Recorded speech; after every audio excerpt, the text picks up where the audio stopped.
For more than a decade, Saturdays and Illegal Curve have been synonymous with one another. With insight, analysis, and interviews regarding the Winnipeg Jets, the Manitoba Moose, and all around the NHL, here are Dave Minuk, Ezra Ginsburg, and your host, Drew Mindell. The Illegal Curve Hockey Show starts now. Good morning, Winnipeg. Good morning, Manitoba. For all those joining us live this morning at the Hockey for All Center, online on our social media platforms, and wherever you may be tuning in from, we say good morning, universe, and welcome to the Illegal Curve Hockey Show. Alongside Dave Minuk, with producer Tim doing the great job like he always does, I'm your host, Drew Mindell, here for the next couple of hours, talk everything to do with the Winnipeg Jets.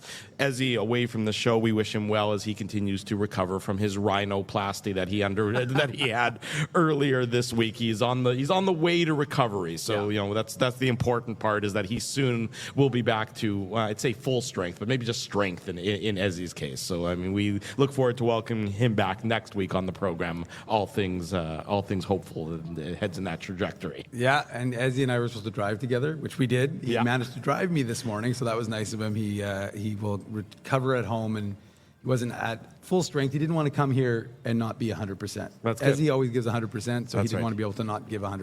It's not a playoff game, so he didn't want to play at 65 or 70%. That's right. Like he may have. My favorite part of that, and I mean, it just exemplifies how, I mean, like everyone who watches the show regularly knows that I give Ezzy the gears a little bit, and he gives them back to me. But he is the world's nicest guy, because he actually, he had arranged. He was planning on being on the show this morning, and so the plan was that he was going to pick you up, drive you here, be on the show together, and do all that. Yeah. And he did everything about that, except he just didn't come in. He drove you here, dropped you off, and went back home, like driving Miss Daisy, basically. Yeah, but I think that, unfortunately for Ezzy, had he come in those doors, I think he would have felt the need to be on the show. No question. I think as a result, he chose to, sit this one out, or drive home, I should say. But it doesn't matter. Lots to talk about. There's Guy right there. Hey, Guy. And for the record, that Guy is his name, not just a random guy, for those who are wondering.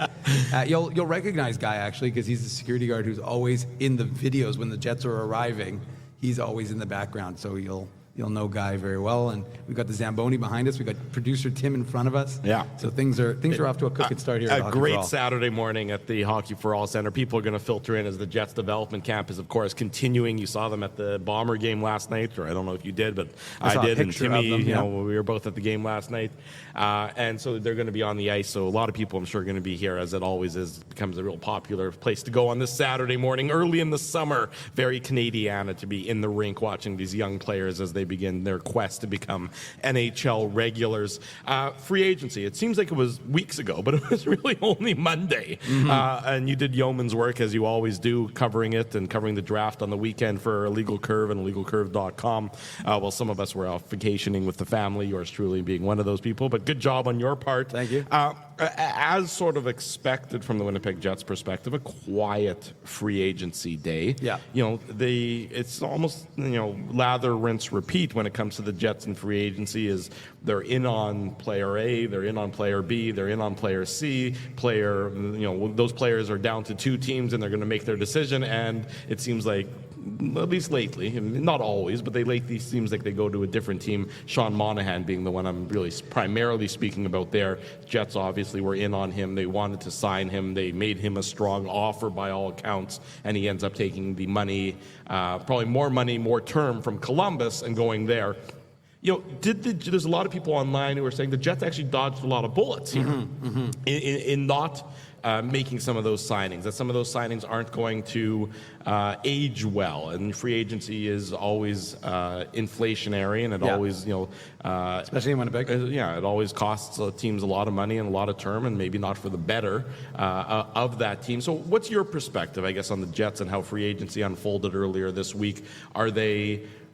did they dodge some bullets? Are they fortunate that they maybe missed out on some of those guys? Or do you think it's somewhere probably in between, maybe some short-term pain but long-term gain in not signing a guy who might be on the wrong side of his career to a 5 or a 6 year deal? No, absolutely not. I think they absolutely dodged a bullet not having Sean Monahan's contract, which could in 2 years not necessarily really be worthwhile. So I think from a Jets perspective, I mean, maybe you're willing to go 3 years because you want to let Brad Lambert kind of marinate. And again, to my point, to my thinking, I should say, Drew, if I'm the Jets, I say, okay, well, look, we've got Sean Monahan. We have Brad Lambert. We want Brad Lambert to be a 2C. We're not going to rush him.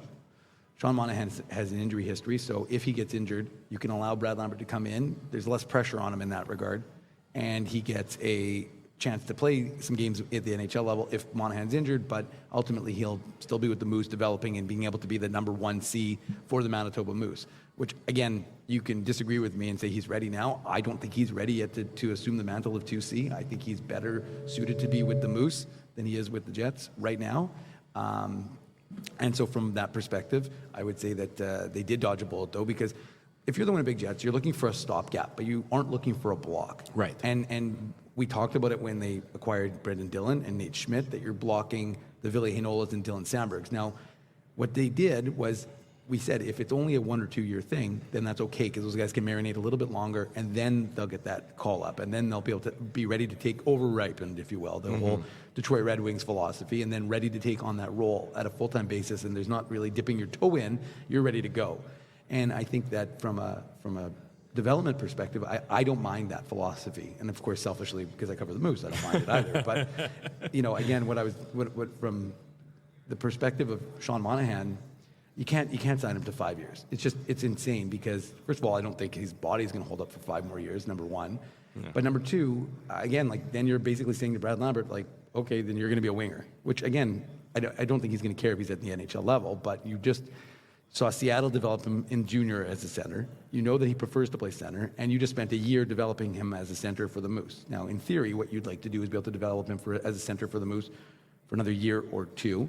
I think 2 years would probably be excessive at that point in time. Potentially, but give him at least another full year in the A, Sure. and then he's ready to go, and he's ready to assume the mantle. That, if you think about it, right, guys, what have we been talking about since Brian Little retired in 2019? Is that who's going to be the 2C for the Winnipeg Jets? And so if you're grooming Lambert to be that 2C, I mean, remember, Brad Lambert's young enough to be at a development camp. Right. And again, I'm not saying that he's not capable, but I think that people are rushing to get him into that spot and trying to get him into an area that, again, I just think, and all I can speak to is the experience of having watched him play. I think he just needs 1 more year in the A to kind of really take on that next level, and especially, like I said, 2C. It's not playing on the wing. It's definitely not playing on the wing, and there's more intricacies to it, especially at the NHL level. Yeah, and I totally understand your perspective. I don't necessarily disagree with it, but I also don't think that the Jets are doing themselves a disservice by probably trying it out. And I think they're going to find a way to ease him in. Let's assume that Lambert, is a member of the Winnipeg Jets to start the season. There's no guarantee on that. I mean, look, this team, it looks very similar to how it did at the start of last year. I mean, really, your biggest question would be, the only player that was on this team at the start of last year that isn't there now is really Brendan Dillon. Mm-hmm. I mean, Lauren Brossoit too, but and he was great, but he's the backup goaltender. Yeah. But I mean, if you look at it, it's a very similar team to what the team was last year, which is why I don't know if you follow Jay Fresh Hockey on Twitter, but I do, and he put out his first sort of model for next year, and it spoke very highly about the Winnipeg Jets, like it did last year. When he put out his model, he said the model, reflects. He had the Jets at 110, did he? I think something like that. I mean, again, he had them over 100 points for this coming year, and it's early, and there's still tweaks to be made and things of that nature. But the model, at least that one model, still likes the Winnipeg Jets because they're largely the same team that they were, at the start of last season. Now, maybe that's just a good regular season team. Maybe that's not a team that excels in the playoffs, but, we're many months away from that, and we'll cross that bridge when we come to it as the season unfolds. But from the Jets' perspective, you still have a very similar forward group to what you had last year, where you have the same sort of question marks as to who's going to be filling each role, but it's not like there's not options. Now, you might not think those options are fantastic. You might not love the idea of Vlad Namestnikov. His brother Max is here at development camp, which is sort of a cool story in that way. You might not love that he's that he might be that second line center, or maybe it's go back and kick at the can with Cole Perfetti or whoever it might be. Yeah. You might not necessarily love that, but that's also something that can be addressed and dealt with and looked at sort of in the course of the season. Right. Similar to what the Jets did last year when they went out and acquired Monahan. Now you don't want to trade your first round pick every year for rentals. That's not a recipe for success by any stretch of the imagination, but it's not dire. I don't think that by any stretch of the imagination the Winnipeg Jets are in a dire position moving forward to start the 24-25 season when it comes to their forward group. I mean, their defense, a lot more questions on the back end, and we'll get into those as the show goes on throughout the course of the broadcast here this morning from the Hockey for All Center over the next couple of hours. We'll look at the forwards, we'll look at the defense. Lot more questions there, but from the forward group perspective, I think you're fine. I think you're fine in having missed out on some of these players because I don't think that any of them were going to be an immediate, overwhelming upgrade over what the Jets might end up putting out there to start the 24-25 season. Well, I'm just saying, like, it's funny. We always, everybody loses their mind over free agency, but do teams that win free agency, how many times do they win the Stanley Cup? Well, I mean, they rarely do. That's my point. Yeah. So, and again, obviously every GM thinks that this is a move to, elevate their team, but I just think that there's so many overpays of guys who are in the back end of their career who are entitled to, get a bit of a bump and get that term and collect it. But the problem is, like, do you want to be the one? Now, look, we talked about it when Blake Wheeler signed his deal, and you said, okay, for the first couple of years, that deal is going to look good. Ended up looking good for everything but the last two, really. Yeah.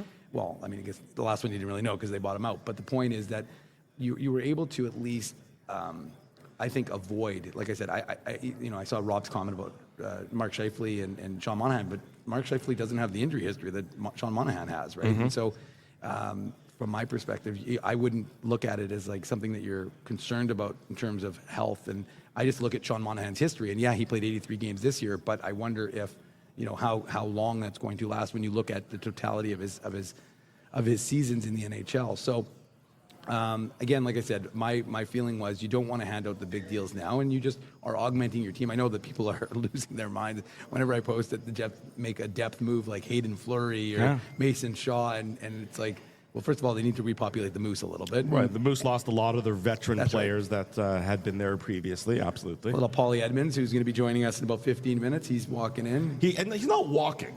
This man doesn't walk. He's sauntering. Well, he's not listening. I know, he's not listening at all. Save it for, the audience is listening. Yeah, so I that's know. good. But this is a big man on campus walking into the building here, let me tell you. But like I said, Paulie's going to join us in about 15 minutes, so always great to catch up with him. But, to your point, you're right. You need depth players. I mean, these aren't guys who are going to be relied upon to regularly step into the Winnipeg Jets lineup. I mean, you're talking about, you go through the list of guys that the Jets have signed. Take the forwards to start. Mason Shaw, a guy they're familiar with from his time with the Minnesota Wild. I mean, he's a fourth line guy. He's an AHL guy. I mean, fine. It's nothing that's the least bit overwhelming, or nothing that's probably the least bit exciting, admittedly. But they are necessary. These are moves that you just have to make at some point in time to repopulate your lineup and move up and down.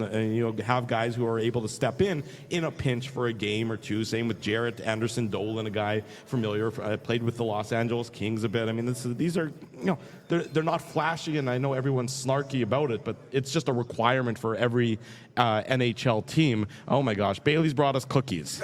There you go. Bailey, the intern, has brought us cookies. Bailey, say hi to everybody. Good morning, Bailey. How are you? I'm good. How are you? I'm well. Is this your first day at Dev Camp so far? I was here on Thursday. Thursday, okay, good. Did you bring cookies on Thursday as well? No. Then we feel extra special. That's the important part.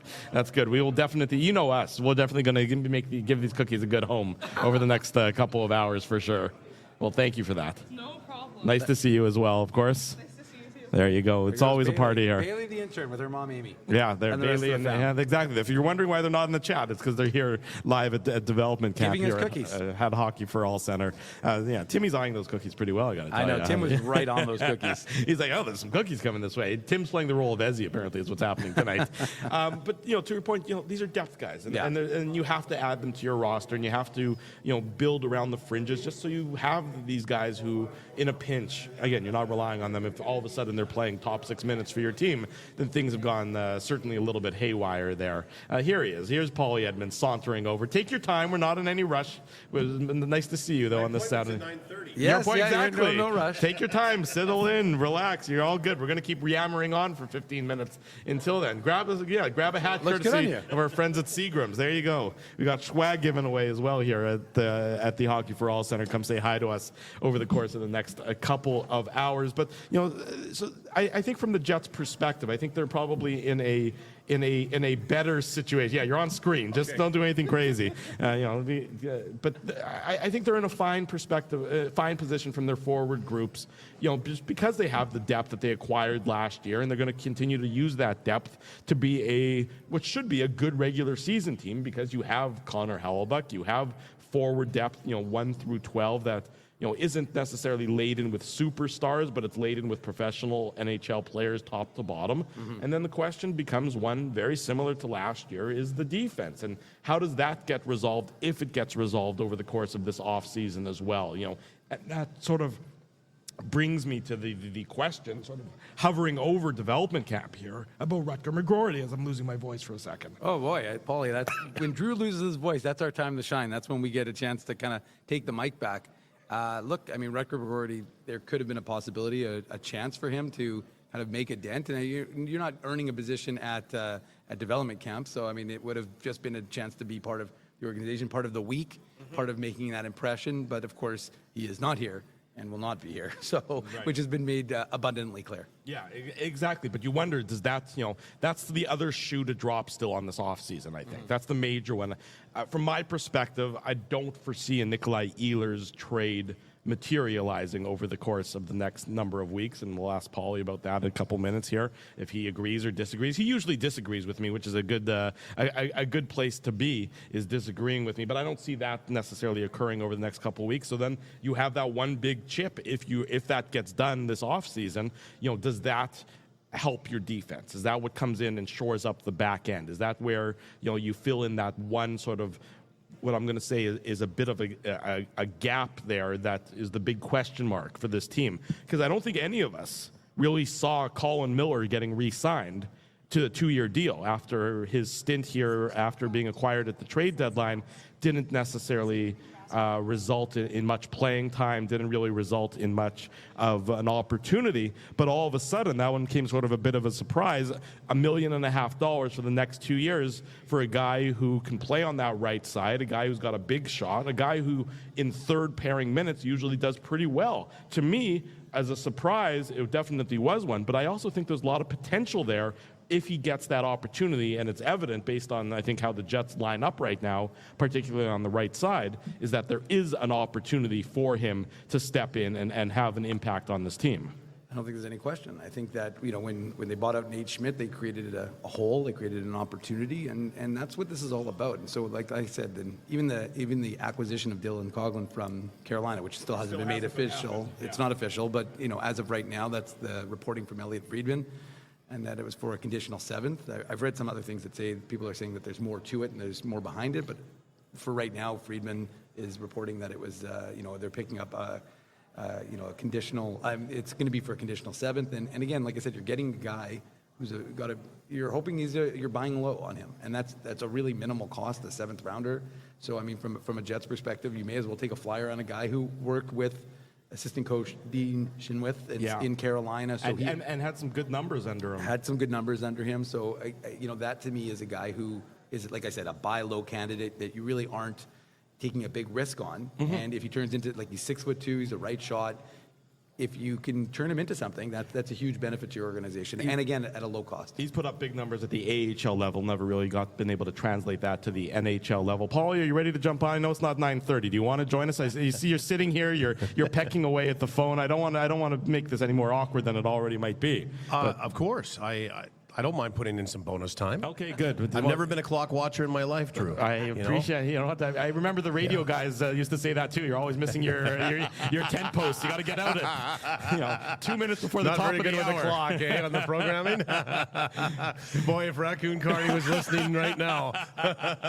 You're absolutely right about that. Hey, good morning, sir. Nice to see you thanks, here. guys. Always a pleasure to have you on with us. We're here at Dev Camp. I mean, at Hope Springs Internal, definitely this week. All these young players getting their first sort of taste of, maybe not necessarily professional hockey, but right on the cusp of it. Whereas these are the guys. This is where you start if you want to make your way into being a professional hockey player. So you see a lot of that, and a lot of the excitement and the, I say the genuine nature of these young players as they begin their stepping stones to their career this week. I've really enjoyed the week, and I think part of it is they've kind of shortened down the on-ice sessions.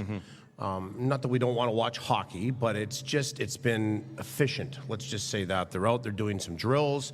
They're doing more than just one-on-one stuff. The drills are then combining 2-on-1s and then 3 guys into a drill and low to high, those types of things. I kind of watch a lot of that. And then they have a little short scrimmage. And then they're done. And then we have the media availability. And the media availability has been excellent this year. We've been able to come into the room and just kind of sit down with these kids in an environment that's a little bit less, stressful for them than just all these microphones in front of their face. You can sit at their stall. I always find that when you sit down with somebody one-on-one, you just get more from them. It's a conversation. Sort of old school. Yes. What used to happen in dressing rooms before everything was so formalized, I would argue. I totally agree. And it takes that stress and that barrier away. And these young guys are able then to talk. And I've kind of centered my focus this week on the young Manitobans. I talked to Luke Misselbacher. I talked yesterday to Gavin Hodnett. I'm going to talk to Nathan Brown today, who I believe, correct me if I'm wrong, is the only junior A player at this camp from Niverville and the MJHL. So you get the stories about these guys, and it came from Luke Misselbacher, who told me, quote unquote, I grew up in this rink and now I'm skating here. Gavin Hodnett yesterday from the Edmonton Oil Kings. He and his dad had been at every one of these D camps to watch as fans, and now people are watching him. Right. Like, it's come full circle for him. He told me a great story yesterday that when he was a younger guy, and he's only 18 years old, but when he was a younger guy and he was coming, he came with some buddies and his brother and his dad, and they didn't have any paper to get autographs signed on, so they actually had the players signing the kids' arms. So, I mean, all of these great stories about all of these things from these kids and the excitement level that they've had. And I think that the organization has done a really good job, and they've communicated this as well. And Jimmy Roy was on Thursday from media availability from the organizational standpoint. And he talked about shortening this down, making sure that there was a lot of focus on eating right, getting to know all these other prospects, formulating relationships, getting to know everybody in the organization. It's kind of the first contact, right? In a lot of respects.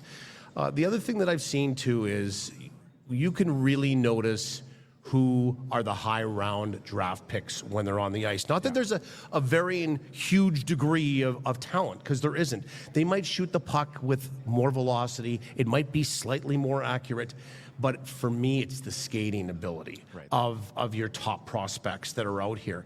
And it becomes noticeable in drills, and just the poise and the presence that they have. Like in baseball, they talk about that mound presence that a pitcher has. You can see that presence with some of those guys. Salamonson yesterday, because that was his first skate that he had. Barlow, Lambert. Yeah. I mean, there's just a different kind of guy. And I know I've gone on and I've kind of taken this answer out for dinner here, but and a movie, quite frankly. We call that the weeb. Yeah, that's the weeb. But I mean, think about what this is doing for a guy like Luke Misselbacher. I come back to him.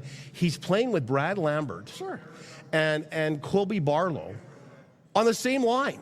I mean, and actually he's done fairly well. I've been watching that line, and Dave and I were standing together. I mean, they had a presence inside the offensive zone yesterday. So there's just all kinds of great stories and feel-good stories and get to know you, and I've kind of immersed myself in it, and it's been a great week so far, guys. Paul, it's funny. It's a little cliche, but you do see how important this week is, especially with COVID when it was gone and it was kind of written off and they weren't doing it for a couple of years. And then you see I think it's twofold. It's important for these guys to be able to make a connection to this community, and it's also really important for this community to make a connection to these guys, because it's been full. I mean, you've been here, I've been here Thursday, Friday. It was full. People were here. People were watching. I just look at it, that community aspect of kind of reintegration, because I really think that was lost during COVID. And now, because these guys are getting to see the fervor of the fan base and they get to experience that, it's just been such a elevation. And you see, like a guy like Barlow, how he's embracing being in Winnipeg, and also to the extent of having those guys play for the Moose at the end of the season. Connor Levis did the same. They get a little taste. They understand what it's like to play as a pro. And just, I don't know, just to me, it just seems like it's back to normal almost. And I know it seems obvious, but for a while it wasn't. And now you're seeing that kind of reintegration, both for the community, but also for the players. Totally, and I'm glad that we're well past those days, Yes, of course. But I think that what it does is it lets the players, the athlete, understand the importance of this hockey team to the community. And you know, you talked about great crowds on Thursday and Friday. Well, now we've got the weekend here, and if you were at the Bomber game and then head out off to Lake, you won't be available here today. But I would imagine the crowds will grow today and tomorrow. You know, for sure. Look how many people are already here. I know. They're not on the ice for another 30 minutes? There's Right. 10 or 10:30, and there's already tons of people who are ready and eager to see what they're going to see. Yeah, and so I wonder if they kind of have a longer scrimmage today, or if they do something a little bit longer to kind of feed the appetite of the fans. But as somebody once said to me, and it's so true, I mean, Jets fans cannot get enough Jets information. And there's all kinds of information out here today to see, right? We've built a brand on that philosophy. And we, for sure. And you've done quite well as well. By the way, do you have my PO number? Yeah. Okay. I sent it to accounting, unfortunately. Though the part of this is that everybody likes to think that they have a higher, educational level when it comes to hockey in our market than the average guy. So they can come here and try to prove that by watching certain players and then feeling like if they have any commentary on it, that it comes from a good place, right? That they've done some homework on this. So that's what it's kind of all about as well. But I've really enjoyed the week, and the players get to see how important the hockey team is to the community, and really how important it is to have the young blood coming up through the organization. And boy, the other part that was interesting was you could sense, Dave, when we were standing here on Thursday, the nervousness on the ice with the young guys. I didn't see that as much yesterday. It started to dissipate, and there's not a comfort level that would tell you that you're at a country club, but more of a comfort level with all of these guys, with their surroundings and the environment that they're in. Well, they're back to if hockey is familiar to them Right. after you get over those sort of early jitters and that sort of thing. Let's move it towards and this is obviously hope springs eternal, and a lot of optimism with Dev Camp and, of course, everything else. But everyone's focus is, of course, now on 24-25, the upcoming season. The schedule released earlier this week, free agency earlier this week. I guess what are your what were your impressions of what the Jets did or maybe didn't do come free agency, and how that translates into next season's team? Dave and I were talking off air. We had you on maybe it was a month ago or 6 weeks ago, and you were the first one I think that mentioned on the program about the optimism that you thought Brad Lambert was going to be a fixture on the Jets next season. And so ever since then, it's almost become generally accepted that he's going to have every opportunity to have a role on the Winnipeg Jets next year. So I just sort of in general, maybe the last weeks, months, about how this team is going to translate into next year. Very similar forward group, but the defense is obviously still a bit in flux, and the goaltending is now solidified with the signings of Comrie and Kakinen. So this is not a veiled shot by any stretch, but Brad Lambert has done it properly. He came in, and then he was asked to go and play in Seattle, and he did. And then he was asked to play for the Moose, and he did. And then he was asked to play in Game 82, and he did. And all through that, you could see the improvement that he was making in the North American game. And I think he's ready. I think he's ready for a shot at probably not center, I would say that they probably want to get him onto the wing first and foremost. He skates wonderfully and he's fast, and he's become a bigger body. Like I think they only have him listed at 6 feet. I got him at about 6'1", maybe 6'2". He's grown a little since he was first drafted by the Jets from that standpoint. But I see him integrating into a top 9 role for sure. Maybe top 6. It depends on who they move in, who they move out, how they kind of circulate and have the line combinations. I don't think there's going to be a lot of fluctuation that way between Rick Bowness and now Scott Arniel and his new staff. But from that standpoint, I see Brad Lambert being an NHLer this year out of the gate. And that's good because, as Kevin Cheveldayoff said, at the end of the draft, there's now opportunities for young players to move in. And if you don't seize those opportunities or if you don't view them, then you're kind of missing the boat here. I think Brad sees that chance. He was kind of guarded in his discussion with the media the other day, and he did acknowledge the fact that there is an opportunity here, but whatever it is will come to him as it comes. So we're not slotting him in as the second line center, or we're putting him in on that first line power play. But Brad Lambert will be an impact player on this team at some point, but he needs the starting point, and I do believe the starting point for him as a full-time NHLer will be this season come September, October. Paul, it's interesting because there's a narrative out there that the Jets draft, develop, and destroy.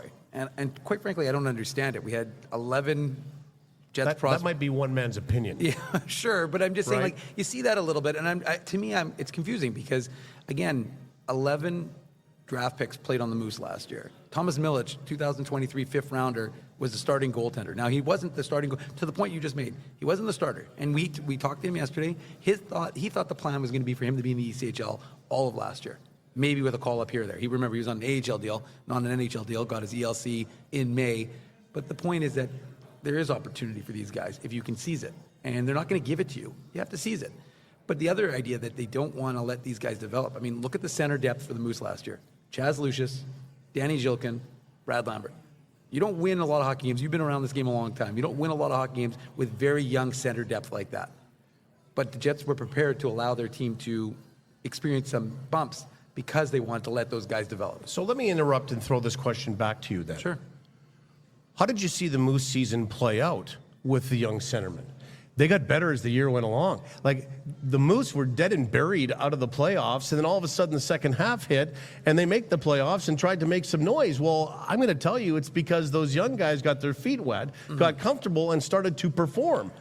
That's the best thing that can happen for an organization, and we saw that in real time last year at the AHL level with the top farm affiliate of the Winnipeg Jets playing right in their own backyard. Yeah. No, and that, to me, like I said, there is going to be an opportunity. I guess what I'm getting at ultimately is that nothing is handed to anybody. You have to scratch and claw your way, whether it's us in media trying to make a dent or make an impression, or guys on the ice. You have to earn it. And I think that you see it with these guys. Like I said, a guy like Thomas Milic, he was ready to go, went down, played in the Spengler Cup, which he was raving about, the opportunity to go to Switzerland and get that opportunity. But also, like I said, when the Moose goaltending wasn't to the level it needed to be, suddenly you've got a guy, WHL goalie of the year, but still a young guy. He steps in and he doesn't miss a beat, and he gives them an opportunity and makes them, a big part of that reason why they drove towards the playoffs. I'm just saying, there are opportunities, to the point you made about Brad Lambert.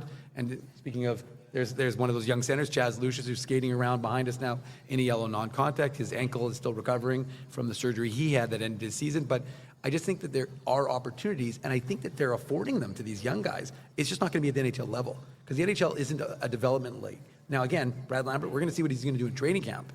But I just think that there are opportunities for these young prospects to develop.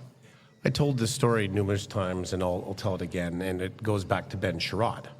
And when he was drafted by Atlanta, and then to become the Winnipeg Jets, he looked at the depth chart, and he said, I'm like 18th. I'm never going to play in the National Hockey League. That was his first thought. And I'm not being flippant here. He said, I think I'm 18th on the depth chart. I'm never going to play there. Well, I mean, he's not only played in the National Hockey League, played for the Jets, played for Montreal, and been around a little bit, Detroit. and signed some contracts, made some pretty good money, and had a pretty good career. So, the opportunity is there. You have to work for it. Sometimes it just takes a little bit of time. Yeah, and you got to steal reps where you can steal them. For sure. I mean, that's which is sort of more football terminology, but if you can steal reps and you can stand out and you just put your head down and do the job and do the work, eventually you're going to get noticed at the very least. And if you continue to be able to build upon that, you can turn into something. The Thomas Milic story is fascinating to me too, because this guy was passed over for a couple of years in the draft, and then I talked to him yesterday, and he said that one of the things that he thinks helped him become a Winnipeg Jet and get drafted was the fact that, or signed, was the fact that he played for Seattle against Winnipeg in the ice in that playoff series. Now, the Jets had already been in contact with him throughout that season, but he came in and played 2 really good games at Canada Life Center, and I was at both. And that just, I think, put him onto another level, that in a big moment, in the Western Hockey League final, this guy was the best of the 2 goaltenders at that point. And then he goes down and didn't take the demotion to the East Coast Hockey League after he gets into the organization. He didn't take the demotion. He goes down to Norfolk, where he said, by the way, he loved the beach. Yeah, Virginia. Yeah, Virginia Beach. And he plays there, and you got to understand that even though that you're sent down to the East Coast Hockey League, and it might be referred to as AA hockey, people are still watching, and they're watching how you perform. And the coach that is coaching you there is always in contact with Craig Heisinger, Kevin Cheveldayoff, Larry Simmons. How's he doing? What's going on? Oh, he's playing really well. He's acting like a pro. And then you get the recall to the Moose, and next thing you know, you're backstopping the Moose in the playoff games at the most important time of the year. So, yes, there is, all to kind of encapsulate this, there is opportunity. There's always opportunity. Because of the salary cap, and this has been mentioned by the Jets organization, you need those lower paid players to feed in, because there's really no bourgeoisie here. There's no upper middle class. There's the haves and kind of the have-nots, and that's the way the salary cap structure is in today's National Hockey League. And if there wasn't a salary cap, we wouldn't be having a team. I could tell you that right now in this market, and in a few others in Canada as well. But there is opportunity. You just have to play, seize the opportunity, make the best of it, steal reps, make an impression, do something that puts you ahead of somebody else. What's that old book about resume writing? What color is your balloon, right? You've got to stand out, right? You have to stand out amongst others, and whatever it is you do it well so that you can get that opportunity. And once you get it, you need to seize it and try to elevate your game even more. Paul Edmonds is our guest Saturday morning. This is the Illegal Curve Hockey Show. We're live on location at the Hockey for All Center, Portage West, if you will, the Jets development camp. The Chaz Lucius on the ice, and other players going to be filtering on as well. Lots of people milling about as they're getting ready to watch the next wave of the Jets players.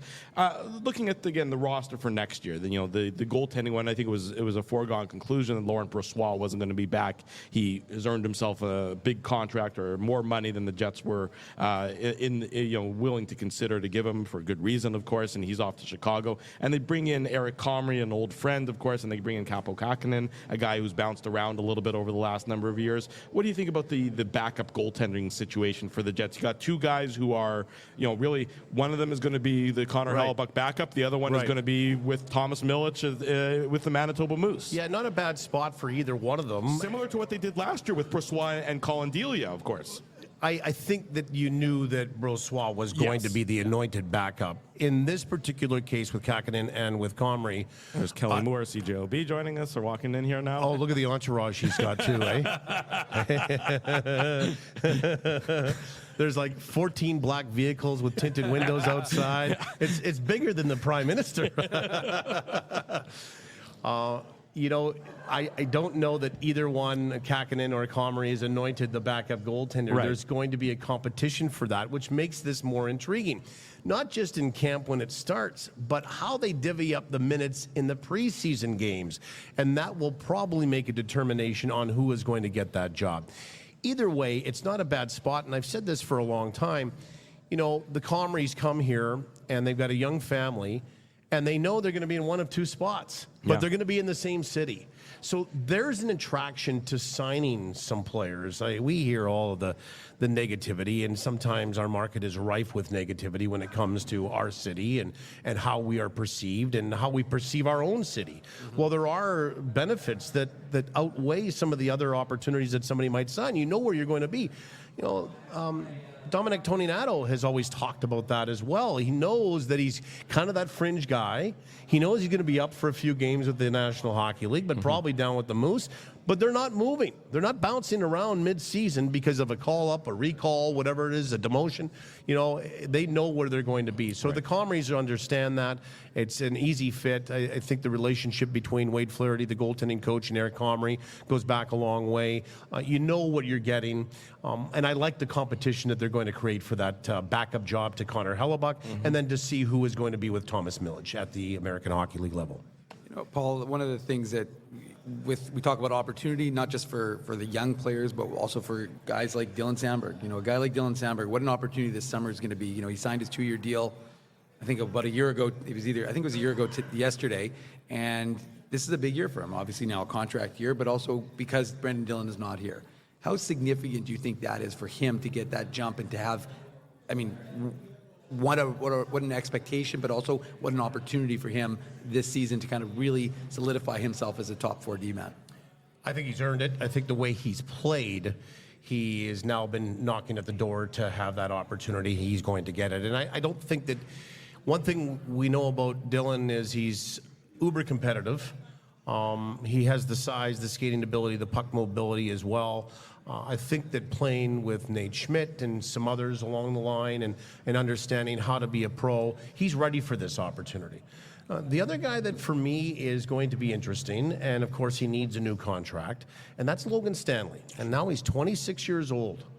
And so is this the last contract? Is it one more year and then he's going to become an unrestricted free agent? I mean, what's going to happen with him? And the reason I bring him up is he hasn't played a lot of hockey the last 2 years.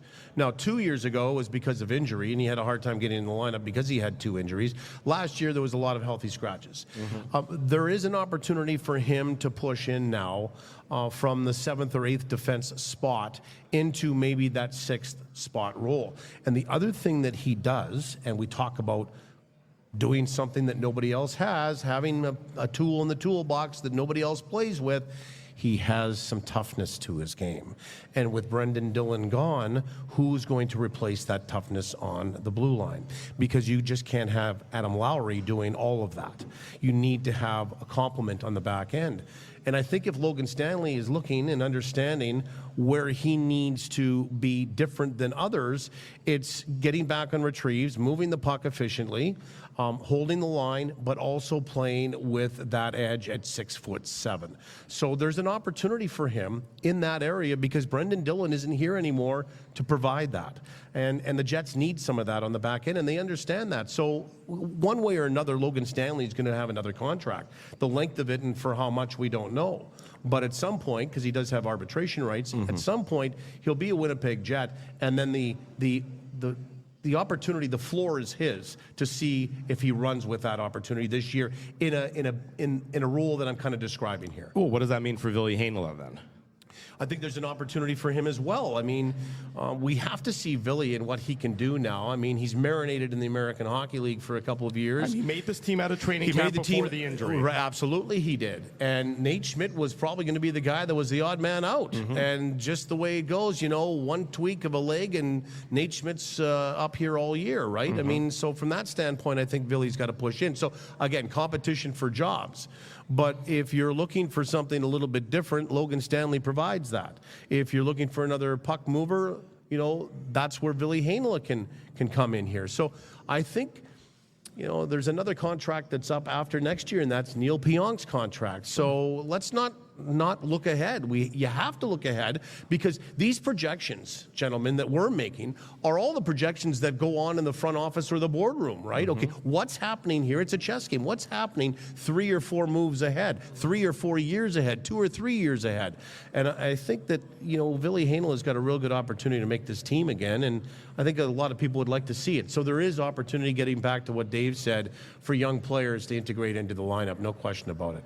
Paul, one of the things you just mentioned is how we kind of take this market for granted. And I thought it's going back a little ways, but I think Dylan DeMello's words were really poignant in that regard, talking about community first. I thought, like, to me, so many guys miss the boat, sometimes even players, when they're talking about it in terms of connecting with the fans, because they'll say, well, I love the teammates. We get that you love your teammates. But Dylan DeMello started his response talking about how much he loved the community and connected to the community. And I think that so many, I had someone, it was my dad's birthday yesterday, shout out to my dad, but the point is that there were some folks from Ottawa, and they were talking about the Winnipeg market and some of the comments toward, the feelings towards it. And I said, well, look, listen, when Dylan DeMello said it, you pop in here for 24 hours, 48 hours, you drive downtown, you don't see anything, you don't experience the restaurants, you don't experience the culture of the city, all the things to do. We know you like to ice fish and hunt and all that stuff, as do I. Well, not the hunting, but everything else. The point is, there's lots to do in Manitoba. Depends on what you're hunting. Yeah, that's true, Paulie. That's true. Fair enough. If you could get Manuk to do the show from a tree stand, that would be great. Hey, we were going to do it from an ice shack. I still want to do that with Paulie, maybe in That would be fun, actually, yeah. I know. You remember we were going to do it and have it, you drive over on the machine. So, anyways, but the point, I guess what I'm getting to is that I think having Dylan DeMello sign that contract and kind of dispel that notion that that people don't want to be here. And I mean, again, he was a UFA. The Jets took a huge risk, right? Similar when they left him exposed, and Seattle could have drafted him or selected him in the expansion draft. But my point I'm making is he's a guy who had a lot of options. Could have probably made some more money, maybe. But regardless, he's a guy who chose Winnipeg, and I think that sends a big message. And I just thought again, it's that idea of connecting to the community that we sometimes lose focus on. We almost take, not you specifically, but we take it in a negative way, and I think that there's a lot of people that helps to dispel that notion. That sentiment has overlapped over 1.0 to 2.0, because I remember hearing stories from people like Craig Heisinger about guys getting traded to Winnipeg, and oh boy, and their wife is oh boy, and then they got here and loved it, right? And I think a lot of that has kind of come over and translated to 2.0.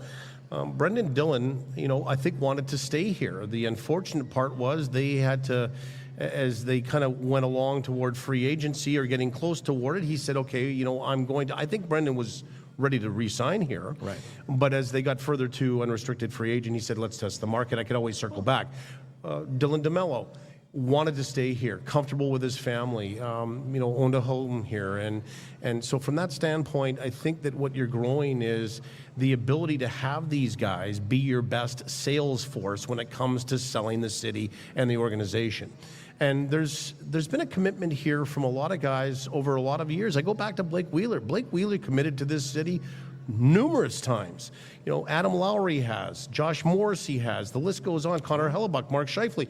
So there's been a commitment to this city, and other guys see that and they want to be part of it. So the best sales force that you have for your city and for your organization is the players themselves. And that endorsement from Dylan DeMello, I think, resonated right not only through our city, but right through the hockey market to understand a little bit more about the impact that Winnipeg can have on your career and certainly on your home life while you're enjoying your career on the ice. Well, look, culture and the success of a franchise and everything else is a huge determining factor in attractiveness to free agency and attractiveness to players. I mean, the Edmonton Oilers and Edmonton and Winnipeg as cities, there's a lot of parallels. They're cold northern climates. The Edmonton Oilers, largely lately are really able to get a lot of free agents, even at a bargain price, because they want to play with Connor McDavid. For sure. You look at Adam Henrique signs for $3 million a year. Jeff Skinner goes and signs there as soon as he's bought out by Buffalo. I mean, that, success on the ice and building a franchise and building that culture, players will go wherever they'll go to that, even if it's in a cold climate. It's not a it's not a complete and total drawback. You hear, oh, the tax base and this and that, and everybody makes a big deal of that. And sure, that's a function. But I promise you that if the Florida Panthers were a tire fire like they've been a decade ago, in their franchise, now that they've got some stable ownership, or the Tampa Bay Lightning back when they had just that disastrous ownership group, just because it's Florida and it doesn't have an income tax or whatever, players that had options weren't going there because they knew what, a disaster of an organization. Nobody wants to play for the disastrous organization. I'll take it a step further, and if you were signing in those locations when those teams weren't very good, you were signing because you were wanting to get into the weather and wear your flip-flops to practice in January, and it really wasn't about winning for you. I mean, people in Edmonton are signing in Edmonton because they feel that they have a chance to win, and that's what you want to create. Winning breeds winning, right? Mm-hmm. And so I think that there will become a day when some of the free agents that you might want are looking as a destination to maybe come here. Now, back to, and we kind of hinted on it, but back to draft day or free agency frenzy day. Listen, I know for a fact, and he came out and was quite honest, and sometimes he's a little guarded and not as effusive with the information, but GM Kevin Cheveldayoff said that they took some swings at guys, but they also backed away. I mean, I was okay with, let's take Sean Monahan for a minute. Yeah, he makes the Winnipeg Jets better if had he stayed here as a second-line center and on the power play. I was okay with the $5.5 million. I really was. But the term was a little steep for me at 5 years. Sure. This is a guy that's 30 years old. He's had 8 surgeries over his career. Not 1, not 2, 8. I mean, the durability factor for me really kind of swings toward no when it comes to signing him for 5 years. So on that kind of deal, you've got to walk away. If you're competing for Adam Henrique, and it's Winnipeg versus Edmonton, Adam Henrique is going, well, wait a minute. Edmonton got to the Stanley Cup final. I maybe have a better chance to kind of win there over Winnipeg. So you get beat out by that, right? So he's always constantly improving yourself and your organization. But I don't think that Winnipeg wasn't involved and weren't aggressive in trying to bolster their team in the free agent market. It's just one of those years. And the other thing that is interesting is when you look at, and Chevy said this, the injection of the additional $4.5 million into the salary cap was a huge push into one of the increases that teams haven't had for quite a while, I mean, pre-COVID, right? Sure.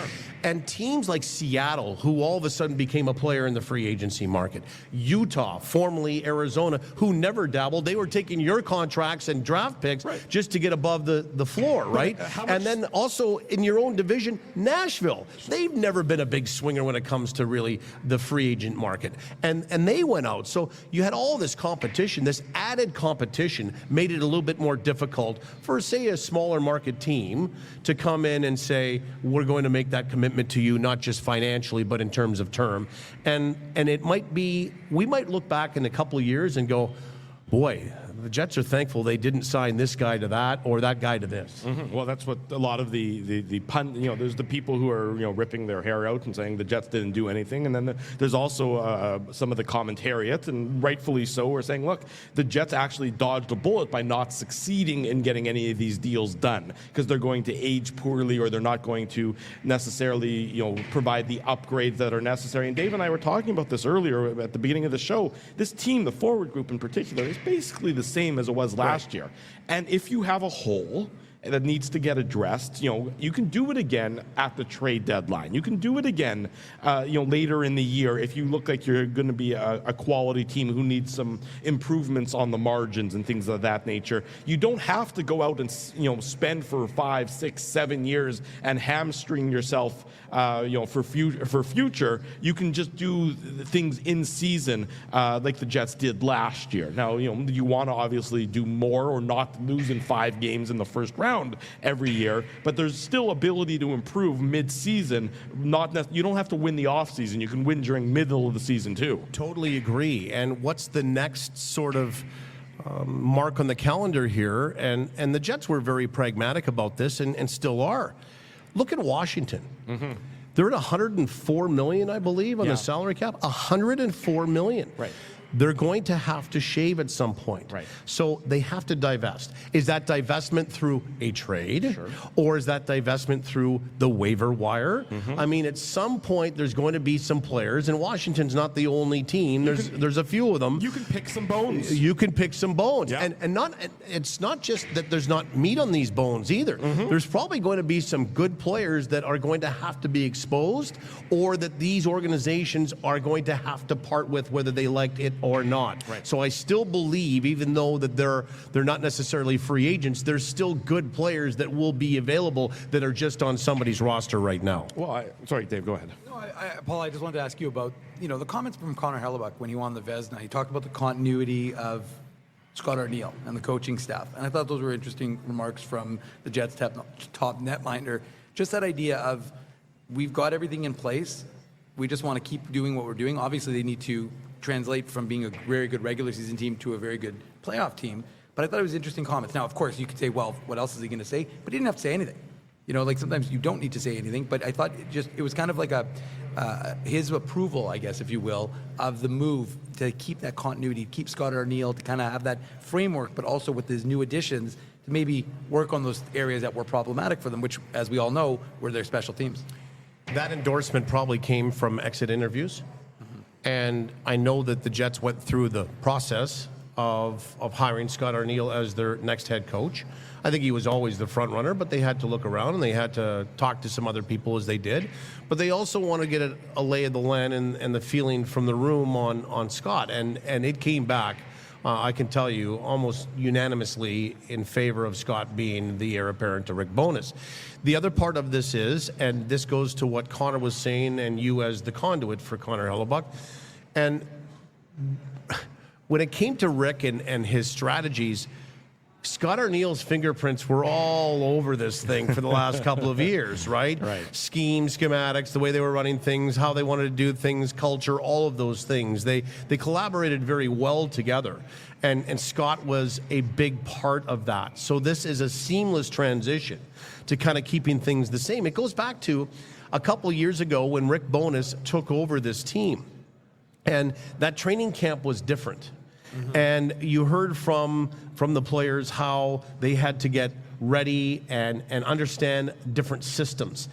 Last year was, again, seamless. It just was a continuation of the end of the season after Vegas into the new season, because they didn't have to learn all of the new drills and the ways they wanted to play in their defensive zone coverage, how they wanted to attack, how they wanted to play in the offensive zone on a two-man forecheck. Same thing happens here. There's the system, the foundation of it, and now there's just going to be some tweaking.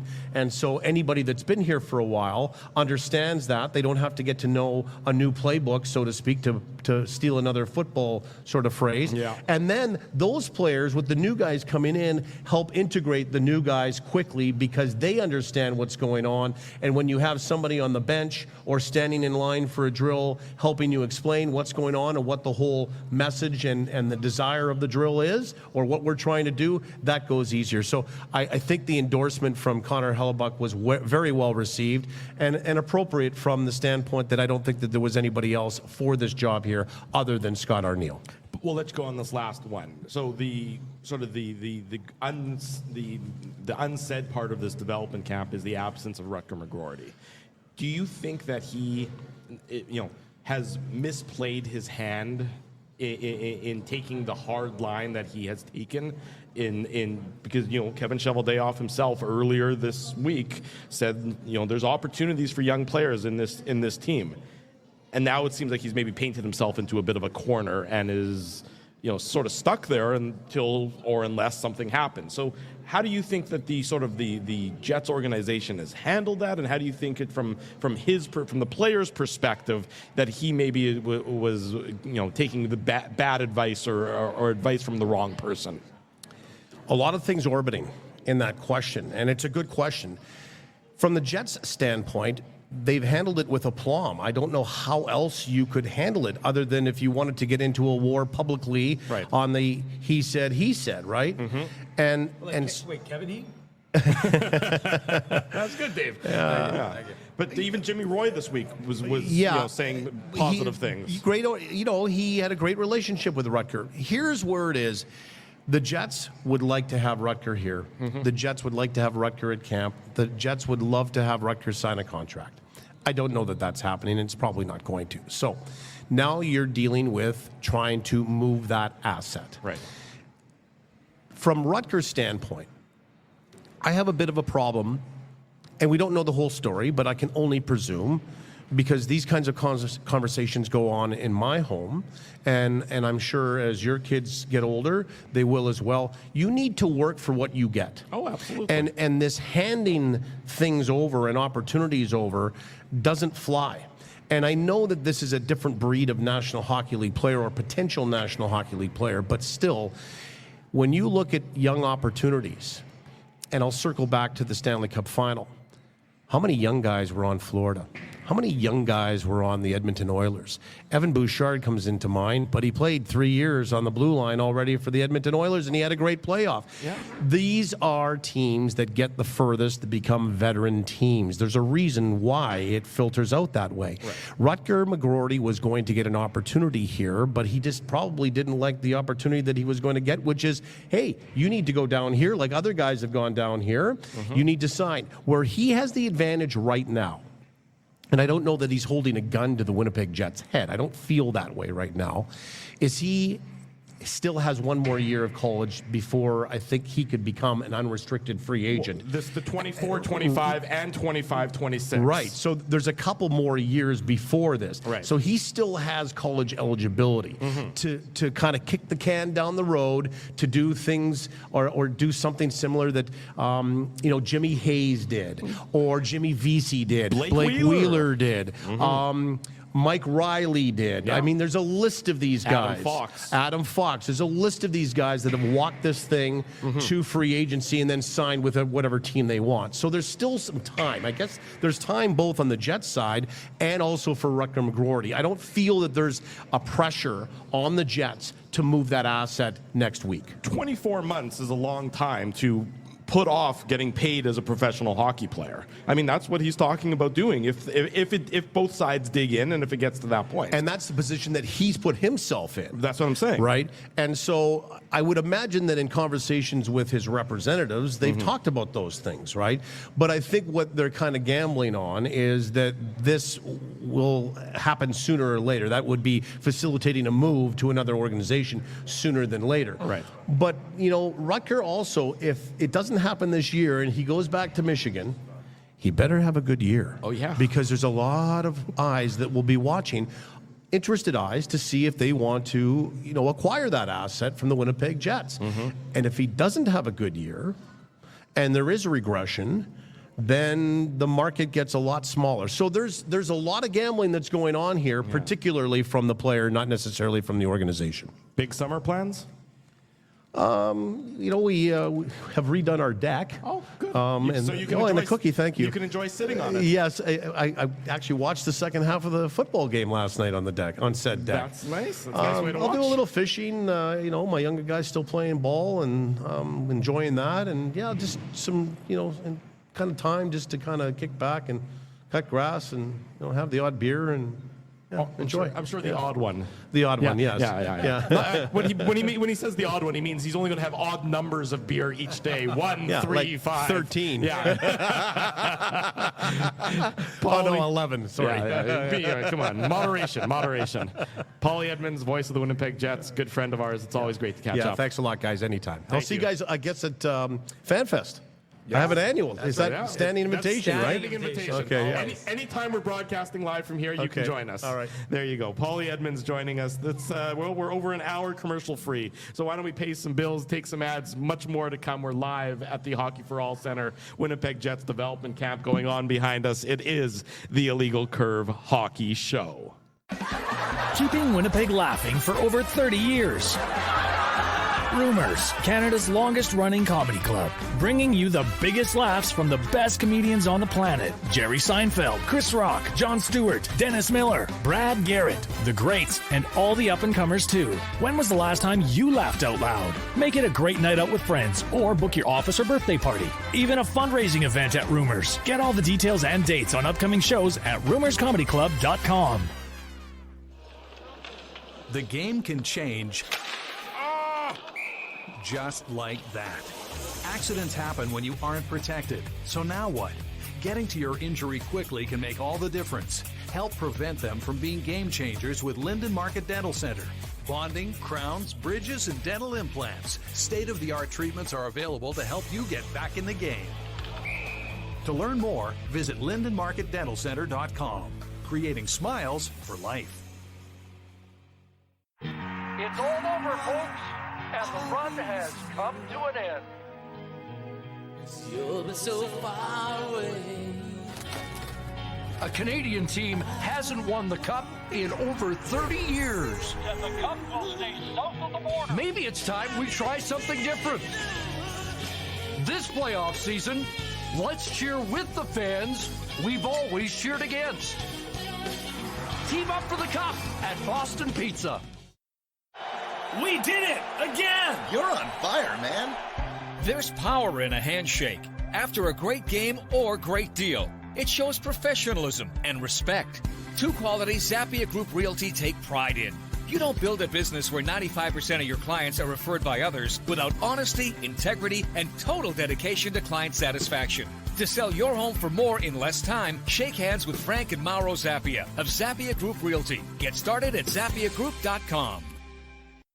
We're back, the Illegal Curve Hockey Show, Saturday morning, live from the Hockey for All Center, Portage West. The Jets prospects are on the ice right behind us. Lots of people milling about, watching the next wave, or what will hopefully be for a lot of these players, the next wave of Winnipeg Jets talent to eventually make this team. Big thanks to Paulie Edmonds for joining us earlier. There was a great chat. I love always catching up with Paul. I mean, we've known Paul for so long. That's always great. Just a nice free-flowing conversation wherever the chat may go. It's always great to catch up with him. I think Murat Atesh is going to join us at the bottom of the hour. So much more to come as we're live here, as people are filtering in, watching some of these young players. It's sort of, it's a bit of a bookend.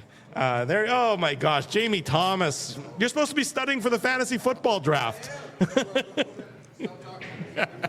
Jamie Thomas, Jets media personality, coming into the room as well here.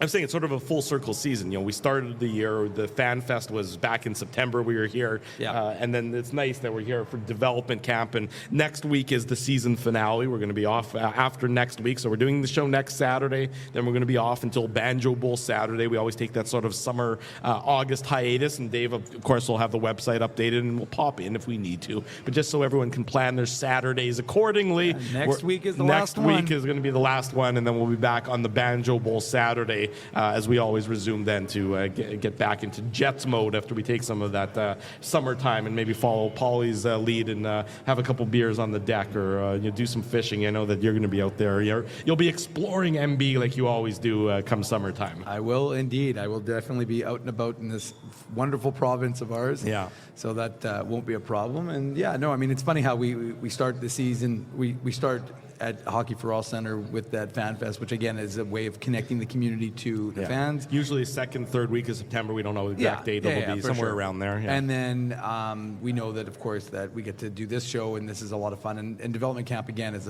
a great way to kind of end the season. Of course, as Drew said, there'll still be some. It starts with optimism at Fan Fest, and it ends with optimism at development camp. Yeah, hope springs eternal for all 32 teams. Right? Absolutely. But I think that it's just. From our perspective, and of course there'll still be some signings and whatnot. Yeah, and there still have been signings. That's what I'm saying. There's still, I think, another shoe is going to drop here. I don't think that the Jets are necessarily, there's obviously going to be some, Cole Perfetti needs a new contract, and we're talking about that. Murat article. Wrote an article about Cole Perfetti and whether he'll sign a long-term deal here in Winnipeg, and that's probably the right play. I think if you want to give him a chance and you want to kind of buy up some of those years, and maybe you do, and think about him as the future. And maybe if they don't, then they bridge him. We'll see what ends up happening with that. Of course, those ones generally don't get done right away. Those ones will usually drag out into the summer. But again, like Drew says, whenever that happens, we'll bring it to you on illegalcurve.com. And if need be, we can always do a pop-up show. And of course, our summer series, which I'll get to sometime in August, to get a couple of weeks off of doing any of this stuff. But we'll get into those one-on-ones with some of the guys who are the up-and-comings, the next generation of players. Usually who are still with the Moose, but we'll have that coming your way. Yeah, look, there's still question marks, really, like you said, Drew, it's not a ton of question marks, right? Like really, you've just got the question as to what's going to happen with Nikolai Ehlers, which ultimately doesn't need to happen. Like nothing could happen. He's still under contract for next year, so we'll see where that goes. And you know, your point is one that's well made. If you're the Jets and you are cooking along into February or March, that's when you maybe make that acquisition to augment your team, and you don't need to do it at the trade deadline or at free agency. So that I agree, and like we saw what they did in February with Sean Monahan, right? Yeah. After Elias Lindholm went to Vancouver, the Jets, who they were in on Lindholm, reportedly, and then of course they pivoted and went to Monahan. So you know, like I said, it'll be interesting, and one of the things that we talk about, and that's.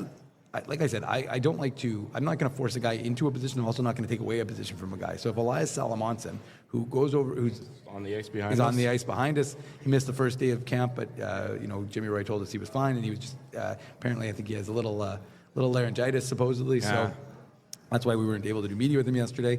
We'll see how he's feeling today. But the point is that you've got a guy who potentially could be on that right side of the Jets next year. Remember, he was one of the last.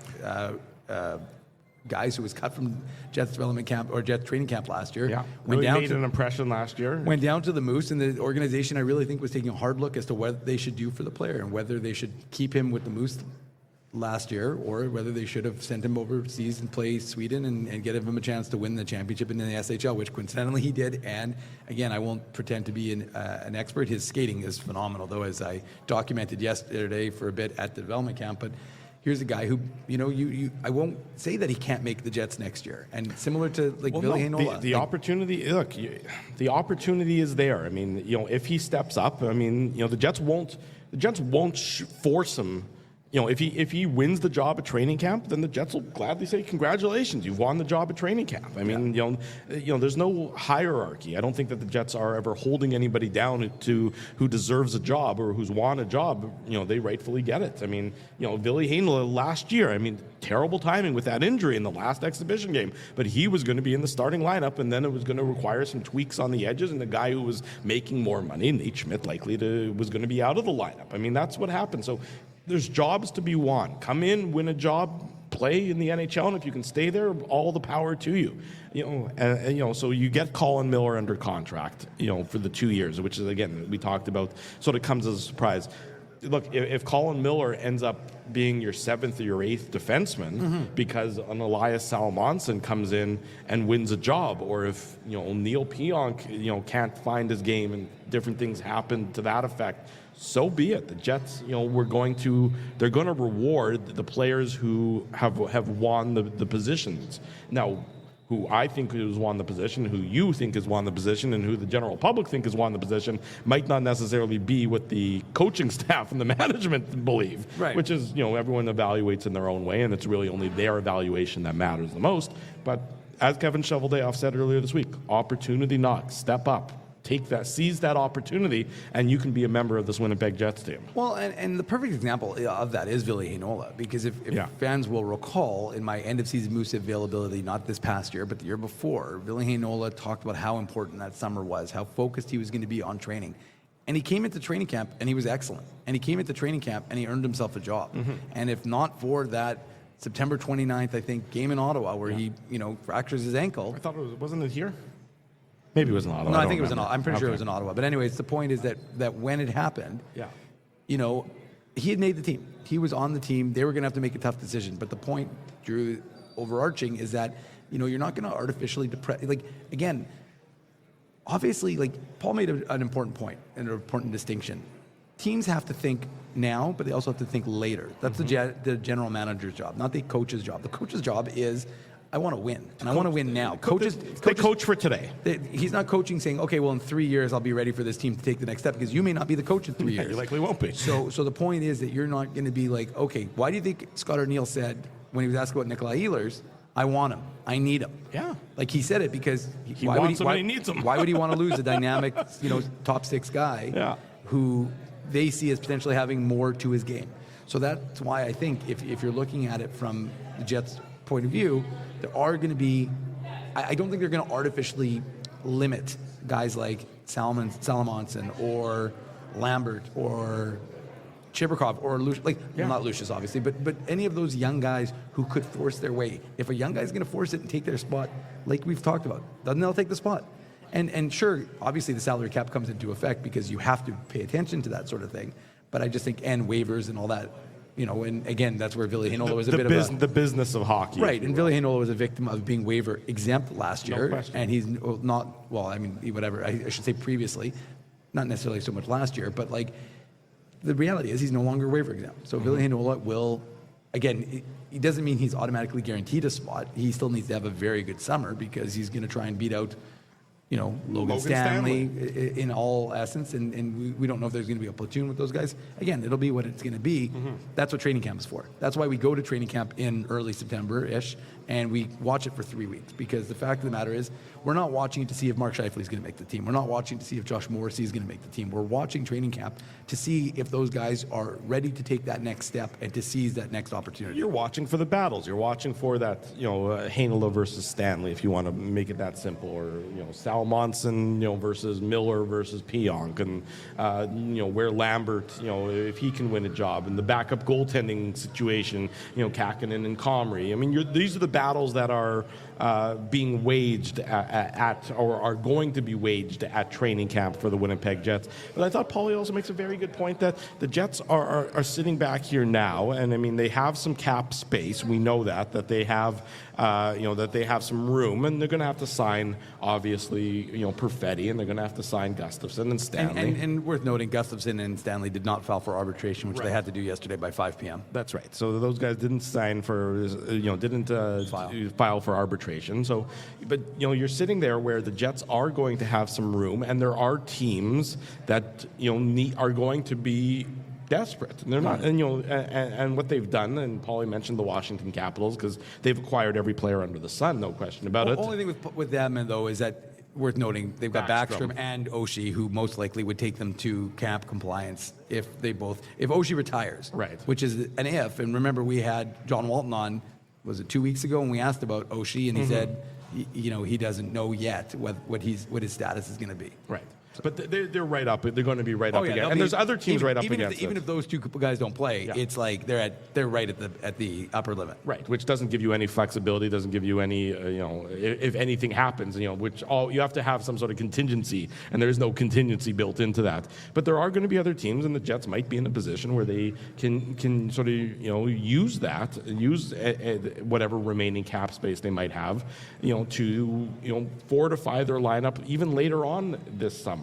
Even, and I got to be honest, they're not headline moves by any stretch of the imagination. I'm not going to say that these are the kind of moves that are going to win you a Stanley Cup or anything, but going out and getting a guy like Hayden Fleury, that's such a no-risk deal. So it's a 1-year contract, $775,000. Dean Chenoweth, coached Hayden Fleury, and Hayden Fleury, when he was a member of the Carolina Hurricanes, I saw somebody say it on Twitter, he was an analytical darling. He put up some, good numbers in soft minutes, admittedly, where there wasn't the, not high pressure, not high stakes situations, but you go out and you get a guy, and maybe he turns into something, or at the very least, he's maybe a member of the Manitoba Moose, and he's somebody that you can rely on in the course of your season. I mean, you're now tweaking around the edges. I mean, we don't know what's happening with this Dylan Coghlan trade. It was, Elliot Friedman reported it. It's very odd, too, also, the way he wrote it. He's like, that too. Yeah, because I think he was talking about the Ellie Tolvanen trade, and then he's like, no, the Ellie Tolvanen signing. Yeah. Signing, sorry. Exactly, in a separate tweet. And then he goes, but it was very bizarre to add the word "to," because it's like, to what? Yeah. What else is going on? Are you talking about the Tolvanen one, or are you talking about something else, Elliot? Give us a little insight there. Yeah. But yeah, you're right, Drew. It was funny. It was odd the way he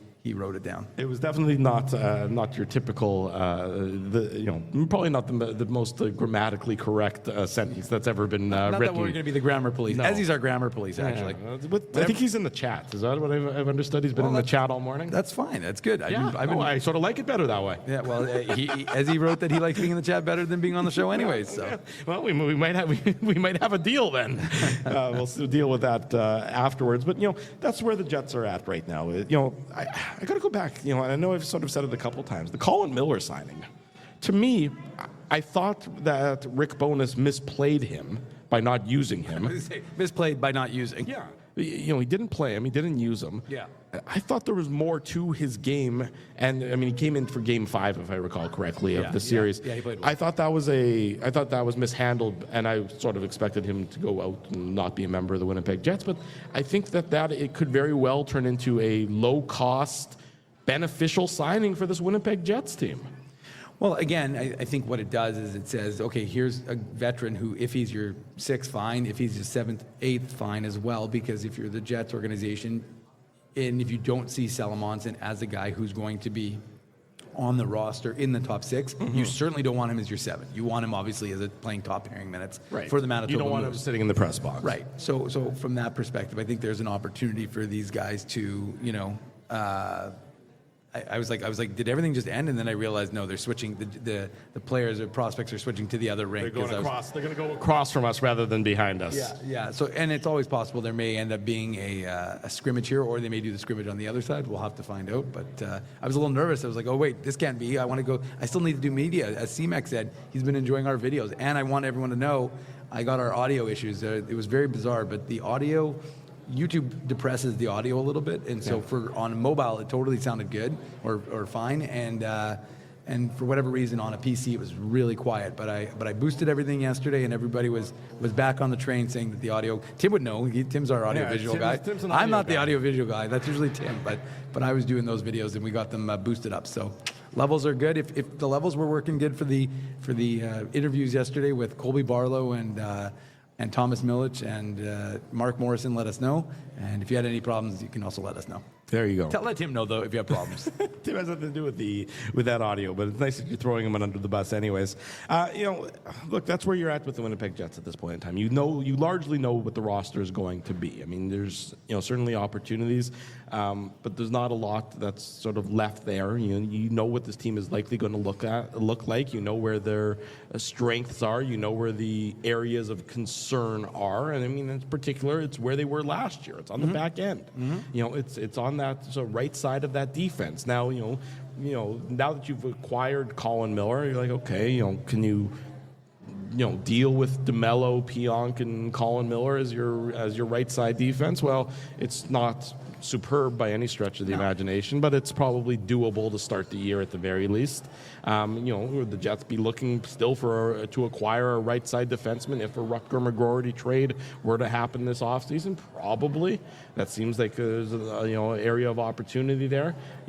But largely, you know where this Winnipeg Jets team is going to be, and that's why they still, which is similar to last year's team. It's a good regular season team, assuming Connor Hellebuyck stays healthy, and assuming everybody else stays the same. Oh, look who's here! Oh, Scotty B. The last time you were here, you did the creepy photo where you come over here and you try and eat my shoulder or something. As he's not here.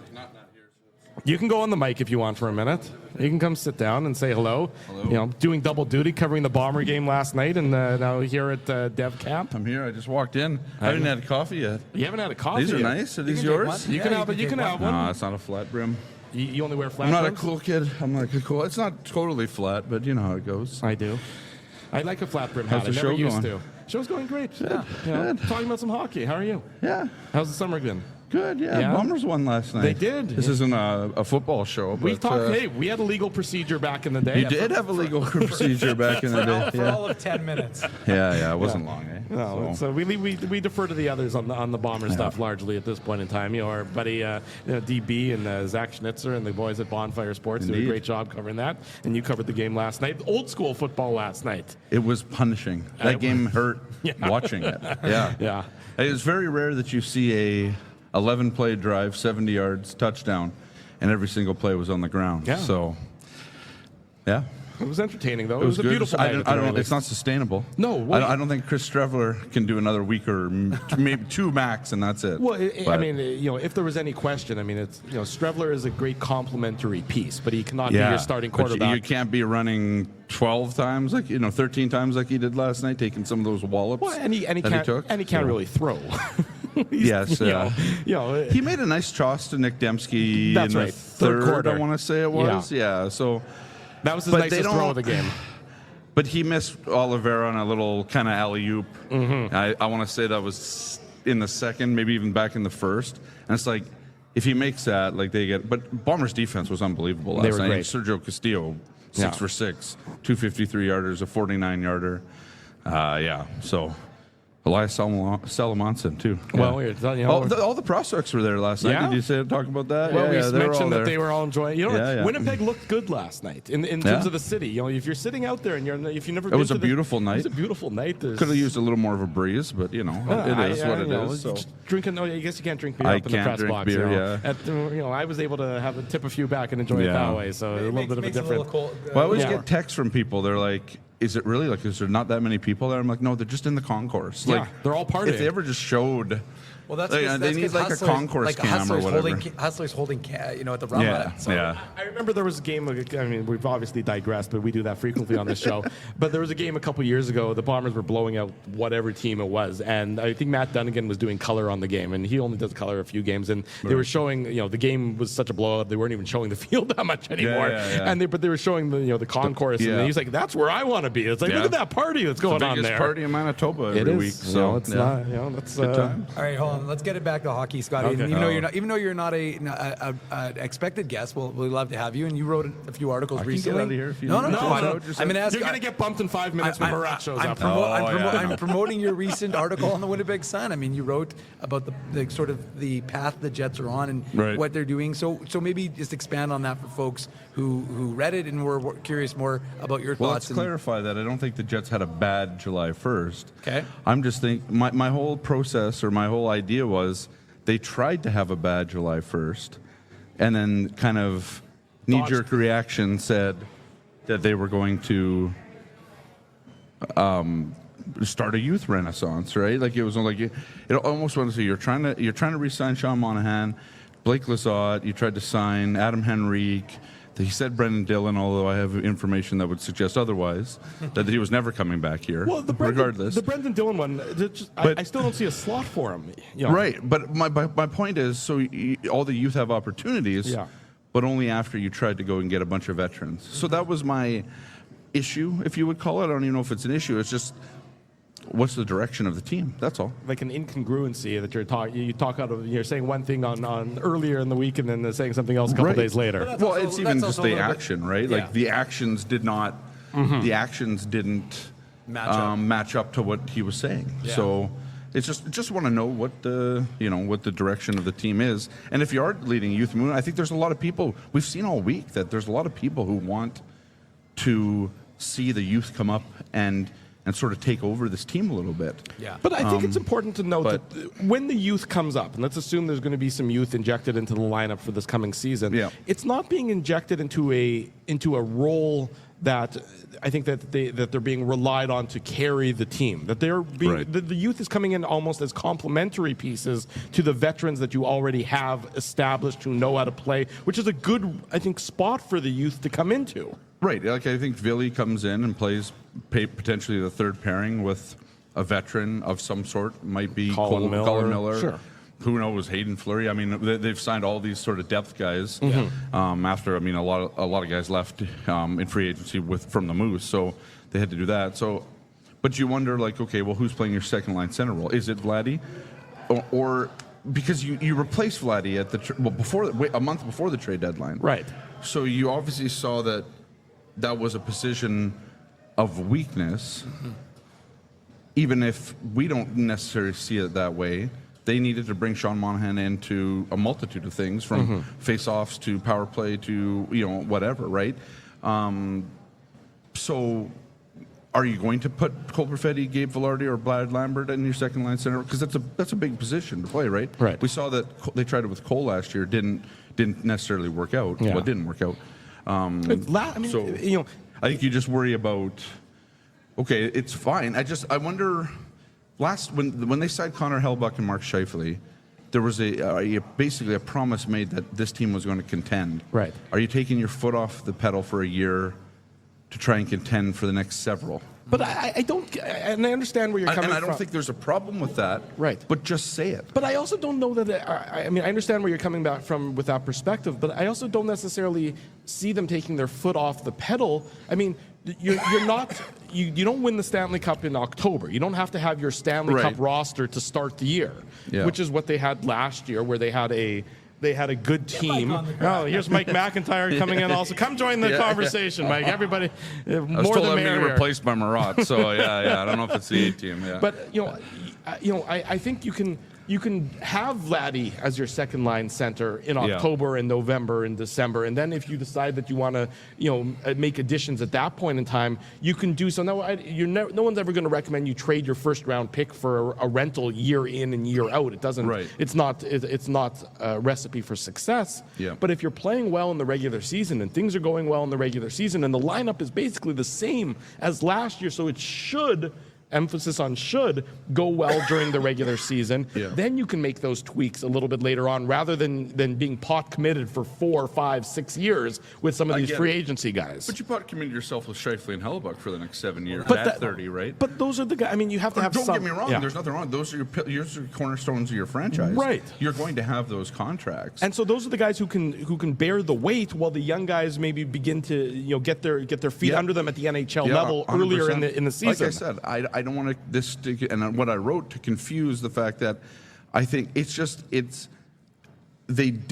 tried. I think the problem is that they tried to do what everybody is sort of praising them for not doing. Right. That's and, fair. and I think that's my criticism of whatever went on Monday. Sure. Was they tried to do it. The only thing is they couldn't get it done because it's free agency, and we know around here it's very difficult to sign free agents, even keep the ones that you have. But I think putting your foot in the water to test it, and then pulling it out when it gets to be too cold, like if when Monahan, they pulled it out when it was too cold. Well, I mean, I have to assume that that they didn't go 5 years for Monahan. That might have been a sticking point, but then you go to Adam Henrique, who's 4 years older than Monahan. Right, but I mean, I would assume that Henrique is a 1 year or a 2 year deal. I mean, that's what he goes for. But that's still blocking somebody, unless Henrique is going to be your fourth line center, right? Because you still got Vladdy for another year, I think, at least. Well, he signed a two-year deal so he's got one more year. Yeah. No, you're totally right. I mean, it makes what you're saying. Their actions didn't necessarily match their words. Right. To start, and then you're like, okay, well, also the Dylan Coghlan trade is official now. Okay. Was it for the conditional seventh? It is for exchange for future considerations. Okay, So old there you school. go. Breaking news on Illegal Curve. Thank you. We appreciate Saturday that. mornings. So. Future Well, we've been waiting for about almost. It's been about what 21 hours since Elliott. It's a weird tweet too, right? Because he said two at the end of it, and you can. He had two tweets that sort of back to back. We're like, what right? else is happening? What else is happening? Yeah. So, anyways. There you go. Well, whatever. Yeah, I'm all right with. So Dylan Coghlan again. Like, I mean, it's good to have depth, right? It's a flyer. It doesn't cost you anything. Coghlan was a pretty good player in Vegas, right? He just hasn't played a lot, and he put up big numbers at the AHL level. He did, and he went to a Carolina team that's just, to me, has been the class of the league in terms of defense. Right. Over the last 7-8 years. Yeah. I mean, they've had Slavin and Shea and Brent Burns and Pesce. I mean, they've had all these guys that have come through there and played, and they're one of the best defensive teams in the league consistently every year. Wasn't Coghlan part of the Pacioretty salary dump? He might have been part of that, right? Yeah, I think that's... And it's just unfortunate for Coghlan because he played 59 games in 21-22, I think it was. With Vegas.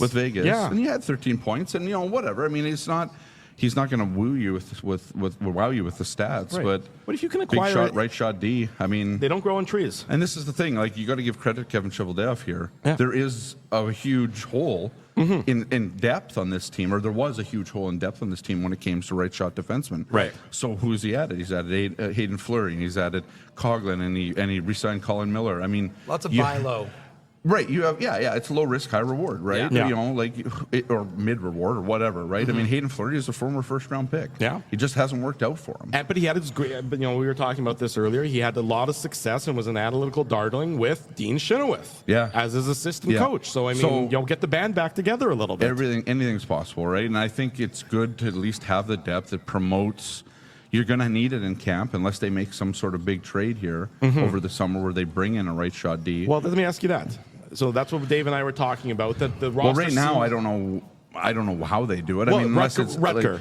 Rutger. I mean, it depends who you bring in, right? Like, you're probably looking for an RFA, sort of like Coghlan is, but I don't want to say better, but you know what I mean. Like, you know, Better, right? I mean, I think that's the right word. I mean, you're looking for a guy who an established NHL player. Like you can be, but is young enough that you still have some sort of team control over him, right? Or you're getting a guy that's still got 3 years left on his deal, something like 2 or 3 years left. So on you his know he's deal, going to right? be here for a so while. He's going to be here for a while. Do you think that a Rutger? I think they're open to it. 100% they are. I think you have to be, right?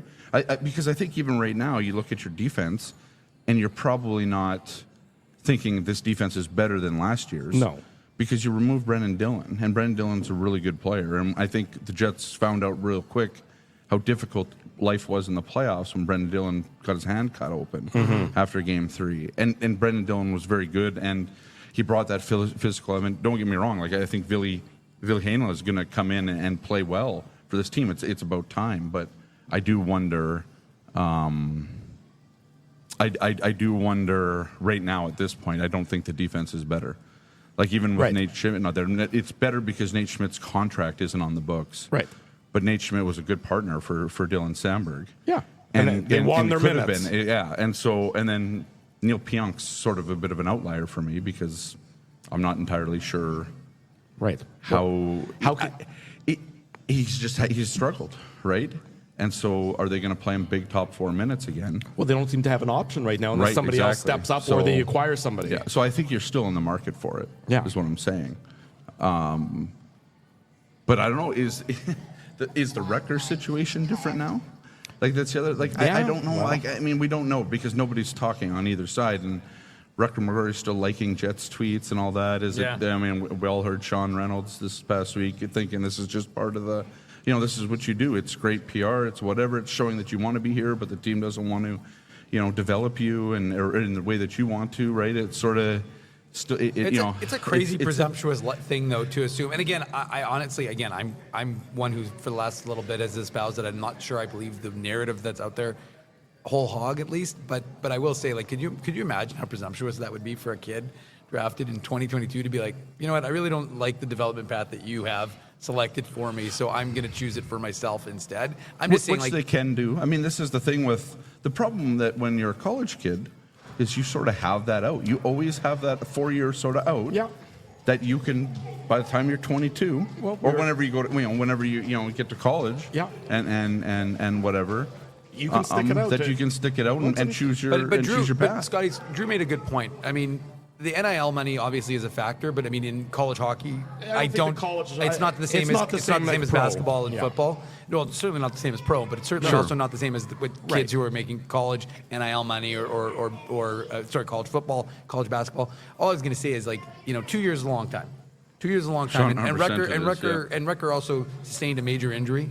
One, he was ironically thankful that the Jets organization was so good to him when he did, and my point is that your career could be finite. You could have something happen 100%. tomorrow. So I mean, it is I just saw a tweet. The Vikings 2024 4th-round draft pick just passed away in a car accident. Holy, okay, almost swore. That's the real extreme. But that's what I guess what I'm saying though is that nothing's guaranteed. Nothing's guaranteed, and except for the fact that if you sign a contract, it's guaranteed. But I think when you see what Cutter Gauthier did, right? Yeah. Here's the thing. You sort of put the Jets or any team in a bind when you say, I'm not going to sign for you, right? And so when you don't sign for a team, or you say that your intention isn't to sign for the team, they sort of have to trade you sooner rather than later, because as time goes on, the amount of the return value diminishes over time, right? Because the closer the guy gets to free agency.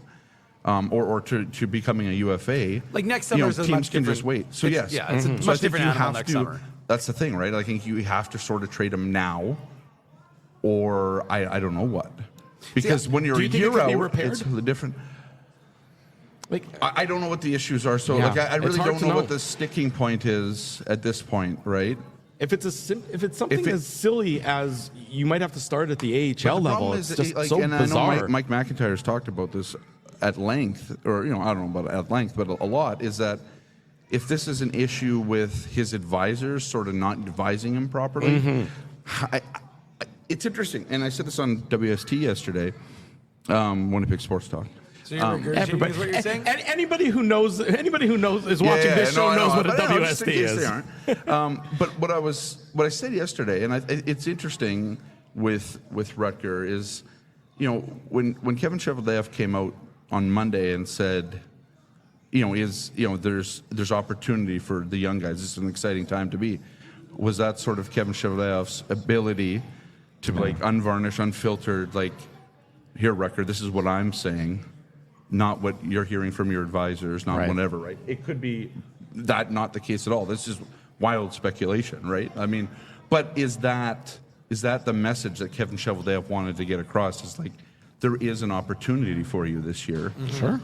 And whatever your advisors or whoever is talking to, whoever's in your ear saying... That's what I'd love to know is who's in his ear. And so that's the thing, right? But, you know, this is the way it is because Rucker knows Cutter Gauthier. Yeah. And he's seeing teammates Frank Nazar and Gavin Brindley On gonna Columbus have and some Chicago, time. though, right? Oh, no, don't get me wrong. Yeah. You know, but I don't think that matters to a young player, No, right? for sure I not. see my friends playing, I want to play. Yeah. Right? It has nothing to do with we're the Vegas Golden Knights or the Florida Panthers, the Edmonton Oilers, Scotty, or whatever. He had FOMO just not being at training camp last year. Wow. That's what he said, yes. Again, we don't, the thing is, we just don't know what's going on in his mind, what he's being told, and what he has been told from the Jets, right? Nobody's talking. I think Kevin Cheveldayoff was frustrated on Monday. Partly, I think it was a culmination of things. One, it was a tough day for him in free agency. Two, I think this whole situation is not, it sucks for him, right? It's a tough situation to be in. The kids told you everything that you want them to hear. We've heard that there's been no red flags with the guy. And so then what does that mean? Something out of your control. So something changed, Yeah. right? Now, was it the fact that, you wanted him to go the route of, or Kyle Connor or whoever, right, to play some time in the Moose and Adam Lowry and Josh Morrissey and all the guys that played at least some time with the Moose? Was that an issue? Or was the issue, who knows, right? I don't know. I mean, he's not a fourth line winger, No, that And he's a so- kid. He's played again. He's 2 years of college. I mean, let's remember. And a guy who's skating. Colby Barlow talked about his skating yesterday at the media availability and talked about how he And I thought that was interesting, Yeah, so right? that- I that thought that those guys saying, like, it was a bit of a reality check to go up to the Moose and say, like, okay, like, I've played at this level. This is the level I need to get at. Well, and right? that's my whole point. Like, again, So- like I said, people ask me how did Barlow look. I'm like, he looked good, but he also didn't necessarily look like a guy who was ready to compete at that level quite yet. His skating needed work. Right. Similarly, again, McGroarty, what's one of the biggest things about him was that his skating was needs work. So you're at the NHL level. You're not. This isn't the AHL. It's not Nope. junior. It's not college. This is the NHL. But I don't fault a 20-year-old from being like, hey, Murat, aren't you supposed to be on with us? At some point in time. Well, I mean, but 11 minutes ago. I'm going to get out of here. No, you can sit too. You can pull up a chair if you want. I don't know. Nothing interesting. But is no, being don't said go here. far because we want to talk to you about your Cole Perfetti article from The Athletic. Let's go one more minute. Let Scotty finish his thought. Okay, we'll go to Scotty, break. I don't know if I think I finished my thought. Okay, I mean, go to break. Go to break. so whatever you want. Yeah. Alrighty, Scotty Billick, have a great summer, buddy. Well, I'm sure we'll see you Bye, Jazz. around, everyone. Oh, there yeah, you go. we're always around, I know, we're not going anywhere. There's Scotty Yeah. Billick. We're doing a bit of a pop-on cameo here on the Illegal Curve Hockey Show. We'll take a break. Murat will be up next. He's going to talk about his Cole Murat. Perfetti article. Murat. I always mispronounce Just- it, but I give him a hug now that I see when I see him. Yeah, Murat. Scott and Murat. Scott, Could be a Murat. podcast. Yeah, Scott and It's not- Murat. You think Murat, but it's Murat. I learned that long ago. Okay, but I just listened to him tell me what his name was, and I just Well, go I by asked it him. now. I asked him. But I wave at the guy now. You can't expect me to get his name right I don't and wave assume at him. his name. I just try and I just ask him what his name is, and that's it. There you go. Say my name. It's the Illegal Curve Hockey Show. We'll go to break real quick. Keeping Winnipeg laughing for over 30 years. Rumors, Canada's longest running comedy club, bringing you the biggest laughs from the best comedians on the planet. Jerry Seinfeld, Chris Rock, Jon Stewart, Dennis Miller, Brad Garrett, The Greats, and all the up-and-comers too. When was the last time you laughed out loud? Make it a great night out with friends or book your office or birthday party. Even a fundraising event at Rumors. Get all the details and dates on upcoming shows at rumorscomedyclub.com. The game can change just like that. Accidents happen when you aren't protected. So now what? Getting to your injury quickly can make all the difference. Help prevent them from being game changers with Linden Market Dental Center. Bonding, crowns, bridges, and dental implants. State-of-the-art treatments are available to help you get back in the game. To learn more, visit lindenmarketdentalcenter.com. Creating smiles for life. It's all over, folks, and the run has come to an end. You'll be so far away. A Canadian team hasn't won the Cup in over 30 years. And the Cup will stay south of the border. Maybe it's time we try something different. This playoff season, let's cheer with the fans we've always cheered against. Team up for the Cup at Boston Pizza. We did it again! You're on fire, man. There's power in a handshake. After a great game or great deal, it shows professionalism and respect. Two qualities Zappia Group Realty take pride in. You don't build a business where 95% of your clients are referred by others without honesty, integrity, and total dedication to client satisfaction. To sell your home for more in less time, shake hands with Frank and Mauro Zappia of Zappia Group Realty. Get started at ZappiaGroup.com. Alrighty, back at Hockey for All Center, Winnipeg Jets Development Camp. We've swapped one fantastic media member for another from The Athletic, Murat Atesh, joining us. Did I get that right? Nailing it. I there appreciate you go. it. It's only been what? You've only been around here for about a decade. So by 20 years, I'll get your last name right, something like that. I'm You're a better professional. than many. Better than many. Thank you. And honestly, it just works. We're Okay, good. well that's good. As long as I wave now, that's the important part. I got to wave and everything else. So we've crossed that bridge. You're I'm waving. Sorry, I'm back to waving. I didn't realize I have to wave. I'm like, now. you're actually ignoring his wave right now. Sorry, I didn't realize what was happening there. You wrote a great article about Cole Perfetti in The Athletic, and we encourage it. It's on illegalcurve.com. You can also, of course, get it on The Athletic. Just maybe for those who haven't had the opportunity to read the article, you say the Jets should commit long term to Cole Perfetti, that they should sign him. Not a bridge deal has been the MO of the club so often, but to sign him long term. Sort of maybe walk us through the logic and the thinking for the audience who may have not had an opportunity to read the article. For sure. I think that if I pitched, a 7 or an 8 year, $6 million per season deal to a lot of Jets fans that didn't hear me out, they'd be like, hey, wait a second, what has he done that's warranting of that cap hit and that size? Mm-hmm. But where Winnipeg is right now, with development being such a key focus item, and that it's been the MO of the organization for a long time, with a lot of success early on and a little bit less success lately, less first-round picks, all that sort of stuff, I think that it's become more important than ever to have really strong contributing young players on the team. One thing that Winnipeg's free agency does to play into this is that Winnipeg tried to sign Sean Monahan. It tried to sign Brendan Dillon. Maybe it didn't match the contract lengths, the term, but the hope was that Winnipeg was going to be spending more of its cap space as well than it did. So what are you supposed to do with that? The premier free agents are gone. You can try a Nikolai Ehlers trade, you can try a Rutger McGroarty trade, but if you're really looking to maximize the fact that the Winnipeg Jets have cap space right now, then let's talk about Cole Perfetti. One of the reasons why, from the team's perspective, a bridge deal for Perfetti makes sense is that they're cheaper. You could sign him for 2 years. I think Gabriel Velarde's bridge deal in a similar situation a year ago was $3.64 million or something to that effect. Winnipeg has room for that. That would be nice and easy for them to do. If you look long term, though, Winnipeg's best contract work historically. Sure. Mark Scheifele, long term, $6.125 million. Nikolai Ehlers, $6 million. Kyle Connor, $7 million. And these are for guys like Scheifele and Connor in the top 20 of NHL scoring over the life of their contract. Nikolai Ehlers, 18th in the NHL in points per minute at 5-on-5 over the life of that contract. They're killing it on these deals for these young, early 20s players through the prime of their career towards 30 years old.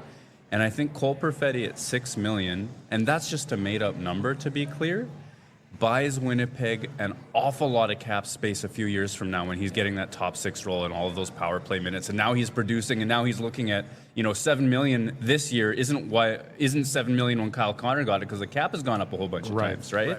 So the long and the short of it, I think, is that the longer term that Winnipeg's able to go on him, they'll be able to keep his cap down. And then when the Brad Lamberts need their money, when the Elias Salomonsons need their money, when Thomas Milic and Dom DeVincentis are starring, whatever the story you want to tell, you're going to be in a better cap position down the line. Yeah. Well, you know what, Murat, leads into my question, because it wasn't that long ago that Cole Perfetti was one of these young guys at the development camp and playing, trying to earn his spot in the roster or somewhere in the organization. Just from, hope springs eternal at this point of the year, what have you noticed in the last few days of development camp? What players have kind of stood out to you and kind of caught your eye? Yeah, you know what? I have a tough time looking at development camp without thinking about Rutger McGroarty and his impact on it last year. And I know you guys have talked about it. We've talked about it. It's a common conversation. We don't need a deep dive Rutger McGroarty in that sense. But one thing he does is take up a lot of space in a room. He's like a really charismatic guy, right? Yeah. Real funny guy, real bright, energetically. He and Colby Barlow were a two-man show last year. So one of the things I've been looking for is who steps into that space. And I think Brad Lambert has really felt more at home, more comfortable in terms of his spot as a leader here. That's one of the things that's really stood out in Sean for me.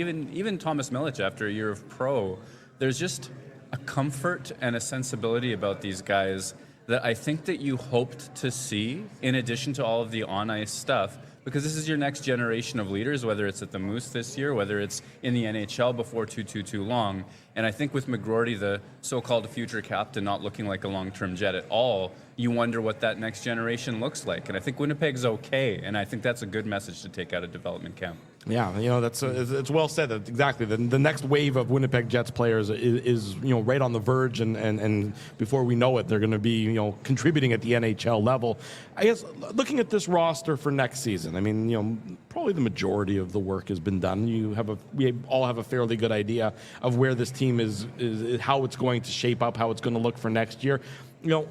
I guess, what were your impressions of some of the moves that Kevin Cheveldayoff did make? We know the ones he didn't make. He's been, we've talked about those ones. The ones he did make so far this offseason, what's your impression about how that has sort of maybe changed the dynamic of the Jets, if at all?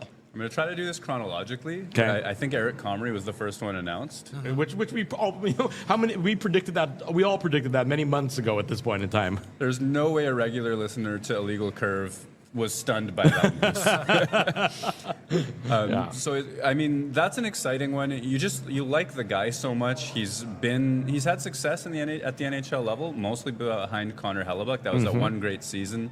Yeah. He's had a ton of AHL success. You guys have been all over the records he owns for the Manitoba Moose, right? So he's almost the perfect person-player combination to be that number 3 in my mind. Sure. Unless he's taken a big step forward and surprises us a little bit. Kaapo Kähkönen, I think, was a really astute signing. Yeah. I think that goalie has done so well whenever he's played in front of real defense. Yeah.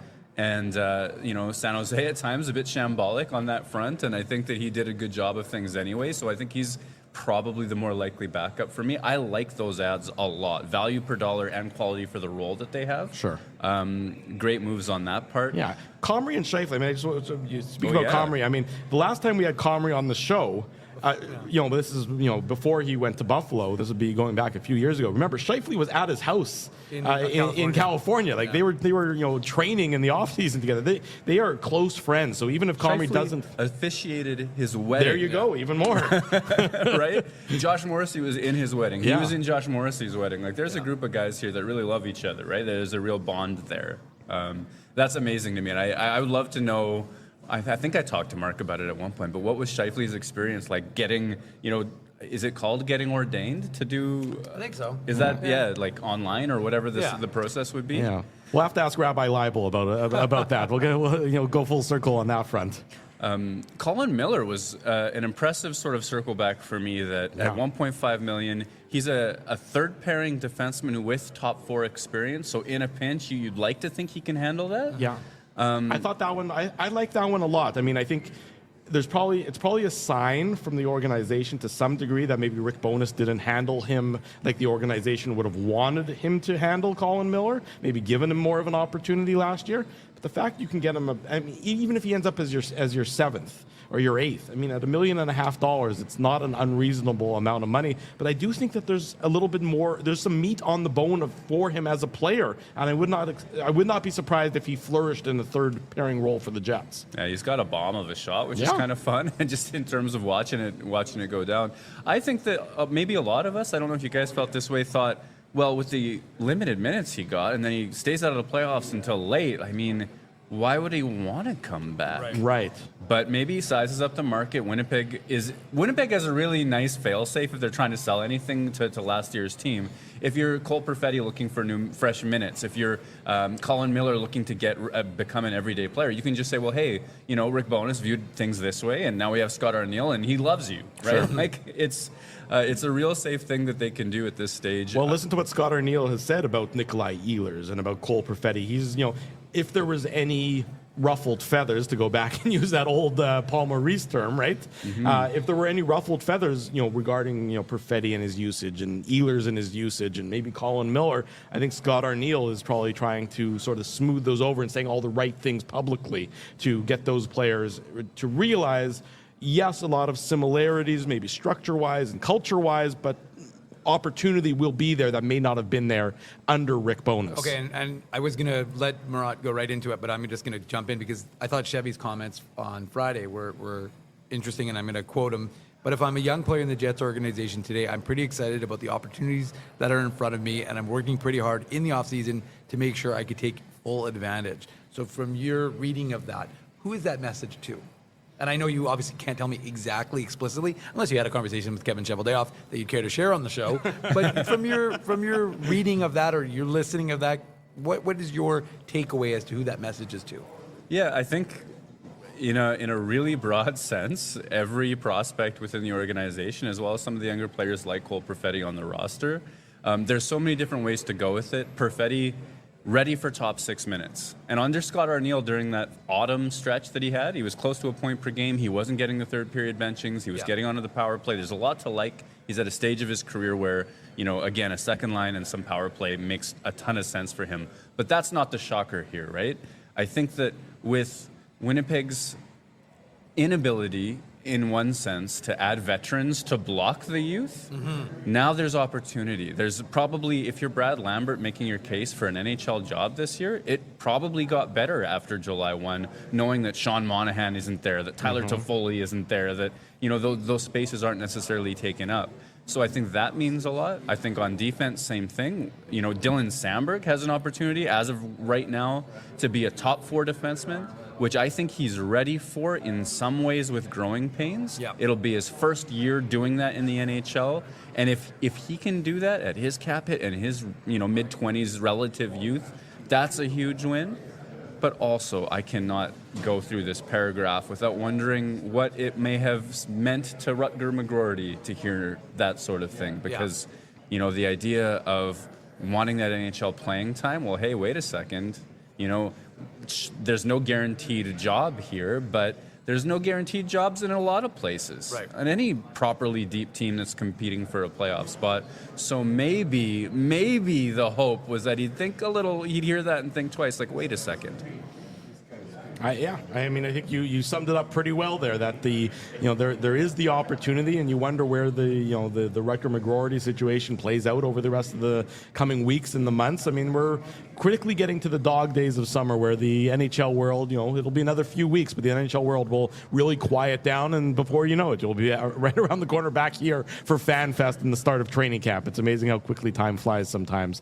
But the Winnipeg Jets, I think, are in a pretty decent situation, very similar to where they would have been, I would say, at the start of last season. And then obviously hope will be that they have similar regular season results with better playoff results moving forward at that point in time. Yeah, it's interesting. A lot of people on July 1 were devastated at all the misses and all these moves unmade. But what's the difference between the roster, from last season's training camp and today? You've lost Brendan Dillon, and that's substantial. That is definitely substantial. He's a unique player. Dylan Samberg gets the step up. And then beyond that, hey, you didn't have Sean Monahan a year ago at this time. You didn't have Tyler Toffoli a year ago at this time. That Perfetti, Nemesnikov, and Ehlers line was actually pretty darn good. You still have Scheifele, Connor, and Velarde. Like, there's a lot of things that you might continue to like about the Winnipeg Jets. Well, that's my point. That was my point, really, for the last. I've mentioned this a couple times over the last couple of hours while we've been on here, is that, the roster on September 1st or October 1st when the season begins doesn't have to be the roster, come playoff time. So if you're a good regular season team, like they were last year, and then they see that there's, maybe they want to tweak here or tweak there, well, you can go and do that mid-season. You don't have to do that on July 1st and cause you cap problems for years on end after that. And that's, I think, where the Winnipeg Jets are. Yeah, we have the similar forward group. The defense has still got question marks like it did last year. But we also have Connor Hellebuyck, and so there's no reason why, yes, some of the Central Division teams did get better, but there's no reason why this team should take a significant step back and have to be going through sort of a rebuilding or a retooling cycle with the veteran presence they have both up front and on the back end. I think the tougher thing is going to be to live up to 52 wins and 110 points. I don't expect that they're going to. I mean, that would be unusual for them to match that simply because the competition they're going to be going up against is better. Utah is better. Nashville's better. St. Louis, I don't know if they're any better. Chicago is going to be a little bit better just because they have a little more. Always played them tough though last year. Yeah, so. They have a little more talent around Bedard now. So there's going to be. They're going to have to find that improvement. And they talked about it at the exit interviews, where all the veteran guys were saying, how can we get 10% better? And it's hard to believe that, Josh Morrissey has 10% more to grow or Mark Scheifele has 10% more to grow. But that's what they have to sort of find a way to do, even if it's, collectively, they all have to find a way to be 10% better to make this team be more than just 5 games and out in the first round of the playoffs. That's one of the most fascinating parts of the offseason for me. Is that people talked about soul searching in a way that I, sitting in the chair, believed. Mm-hmm. Because at any end of season, people are disappointed. They want to be better next year, right? Just like in the offseason, everybody's in the best shape of their life. There are stories you tell in the NHL that serve the moment, and then there's stories that are a little bit more unique because there's truth to them or they stand out a little bit more. And I believe that with at least a couple of these Winnipeg Jets veterans, and Josh Morrissey, Adam Lowry, Connor Hellebuyck, I would say those 3, when I heard them speak, I heard them, to my interpretation, genuinely chewing over things. Yeah. It was not platitudes to me. I thought it was a sense of a real need to look deep within themselves to solve problems that have yet been, unsolved to this point. And maybe it's not about getting more explosive at 30 years of age, but it's about handling different situations a little bit better. And to that extent, I don't know that that's worth 20 standings points or 10 standings points, or I don't know what it's worth at all. Maybe just a touch more resilience in the playoffs. I left those conversations with more belief in what they were telling me than last year or 2 years ago or 3 years ago. Yeah. We'll leave it there. I can't think of a better way to finish the show, finish the interview. Murat Atesh of The Athletic always does great work covering the Winnipeg Jets. Big summer plans? I'll be cheering for Team Canada's men's national team for as far as they go. Okay. Semis against Argentina is going to be exciting. You and Sidney Crosby. Yeah. Yeah. That's cool. We have a writer from The Athletic there, and I guess he got to just talk to Sidney Crosby about soccer for The Athletic for great length or whatever. So that's up. Also, my ancestral country, Turkey, is in Euro right now. Yeah. So quarters against the Netherlands coming up shortly. Yeah, Murat said do not text him at 2 o'clock because he will not be responding for at least 90 minutes or something along those lines. And if the result is what we want, because I have no affiliation whatsoever with the Netherlands, so I'll cheer for Turkey along your side. We'll see you go honking the horn. And Tim's, are you Dutch? Rowdy the Dutch Jets Rowdy the Dutch Jets fan. Oh my God, I forgot about Rowdy. We're causing problem. Yeah, I know. Okay, somebody's gonna win, and True or false? I was once in Turkey, in Istanbul, for the UEFA Cup, and hang on, we got breaking news. What? Jets have signed David Gustafsson and Logan Stanley to 2-year contract extensions. Just coming out right now. David Gustafsson has an average annual value of $835. And Stanley has an AAV of 1.25. Whoa. So there you go. Breaking news. No. Yeah, good thing we went overtime. Normally we'd be done at 11, but instead we went a couple minutes long. So there you go. There's some breaking news at the end of this morning's program. David Gustafsson, a 2-year contract with the Winnipeg Jets. We can go long if Murat wants to keep talking about it. We can talk about it for a few more minutes. I want to tell my story about being in Istanbul for this Galatasaray versus, I want to say, Manchester United maybe, or Manchester City, and they kept pointing at me saying, as if I was cheering for England. I'm like, I've got no affiliation. I have no consideration as to who is going to win. I'm happy for Galatasaray to win. But anyways, Drew, sorry, go on. So there you go. Gustafson, a 2-year deal, $835,000 is the AAV. Logan Stanley, a 2-year deal, $1.25 million AAV for the big Jets left side defender. So that's two pieces of work done by Kevin Cheveldayoff there. You knew that those would be likely to be relatively easy contracts to do. The Gustafson and I guess really not a lot of objection, I would suggest, from anybody on either of those. I mean, at the worst case scenario, you have another depth defenseman at an NHL level for a reasonable salary when it comes to Logan Stanley. Yeah, I think for Winnipeg with those guys is just make a reasonable cap hit and let the roster spots fall where they may. And that's exactly what they did there. You saw the arbitration deadline come and go. Neither of these guys, Gustafson or Stanley, have the minutes or the offensive totals to make big cases for big raises. Mm-hmm. So I think it's just a business as usual in terms of getting them locked up. Cole Perfetti would be the next major piece of business. Yeah. With Logan Stanley, though, I also think, remember, it's only a couple of years ago where he's gently saying, hey, look, I want to play. I want to be an everyday player. Move me if you can't do that. Right. And here he is signed to some more term at this stage as well. It's a pretty good sign for any, Jets with uncertain futures that sometimes roles change, futures change, context changes, and Stanley's locked for two more years. And it's a reminder to Ville Heinola, look, you're going to have to go in and you're going to have to win that job if you want to be on the left side of the Jets defense, because, Logan Stanley is still here. I mean, people thought maybe it would only be a 1-year deal and then he'd be an unrestricted free agent after that, but he gets him for the Jets to take away one of those years of UFA status, and he's going to stick around. Gustafson, to me, I think finally got some health last year. First of all, I mean, so when, especially later in the year, I saw a player playing with as much confidence as I think we've ever seen him play with, and I think that there's still a lot more to his game that I think you're going to see as he's developed into less. He looks like more of a man out on the ice in terms of his thickness and in terms of his size and in terms of his physical nature. Not that he's ever going to be a Wile E. Coyote player out there, but he's not bodied off the puck as much anymore. That there's more heft and substance to his game, and so I think that he can very easily outplay that 835 AAV over the next couple of years. Yeah, I think so, and he's the sort of player that I think you wake up one day a few years down the road and this player that's been in the organization for an awfully long time is suddenly just doing so well for his fourth or third line minutes that you're like, wait a second, mm-hmm. Did I undersell this guy? And it's like, no, he was just quietly doing the right things, trying to stay healthy. Obviously, that's been a concern for him. Right. But his reads are good, his work ethic is good, his strength is getting there. I'm not sure he's ever going to be a dominant player, but you're not getting a dominant player for 835. No, but if he can come in and he can fill that fourth line role and just be a consistent force out there where you don't even have to sort of worry about him. Scott Arneal and the coaching staff know what he's going to give you most shift in and shift out. Well, at $835, that's a nice. It's a very nice price to have to pay. Yeah, coaches love set it and forget it type of players. Yeah, like that's one less thing they have to worry about of the hundreds of things that they think about every single day. Sure. And I think David Gustafson is that.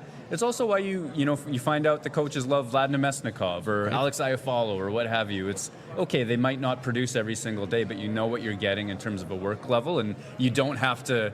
There's nothing extra that they have to do to get those players to buy in and to deliver their best on a day. Exactly right. So there you go. Let me just recap one more time before we wrap up this morning's program. Some of us have family obligations, Dave. I know you would keep going, but I have to get to the wife and the kids. I got to go do media. What are you talking about? Go do media. Okay. David Gustafson, this just happening about 5 minutes ago. He signs a 2-year deal with the Winnipeg Jets. It's got an AAV, an average annual value, a salary cap hit of $835,000. And Logan Stanley, also a 2-year deal, a salary cap hit of $1.25 million for the next couple of years. So those two players will be members of the Winnipeg Jets, barring something unforeseen, for the next couple of seasons.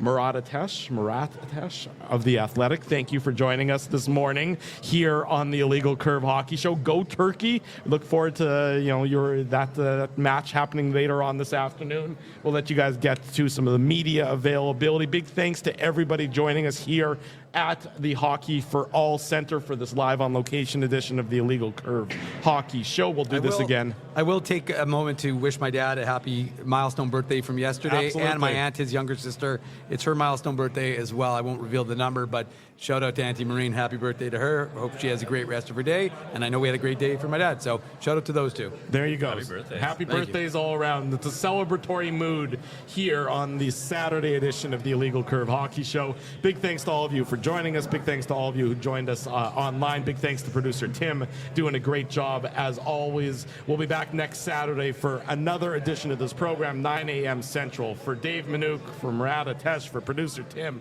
for Scotty Billick, for Paulie Edmonds, for everybody under the sun who joined us this morning. Thanks everyone for joining us. This has been the Illegal Curve Hockey Show. Thanks for listening to this broadcast from Illegal Curve Hockey. For more great Illegal Curve content, subscribe to the Illegal Curve YouTube channel, follow at Illegal Curve on Twitter, Facebook, and Instagram, and visit your online home for hockey in Winnipeg, illegalcurve.com.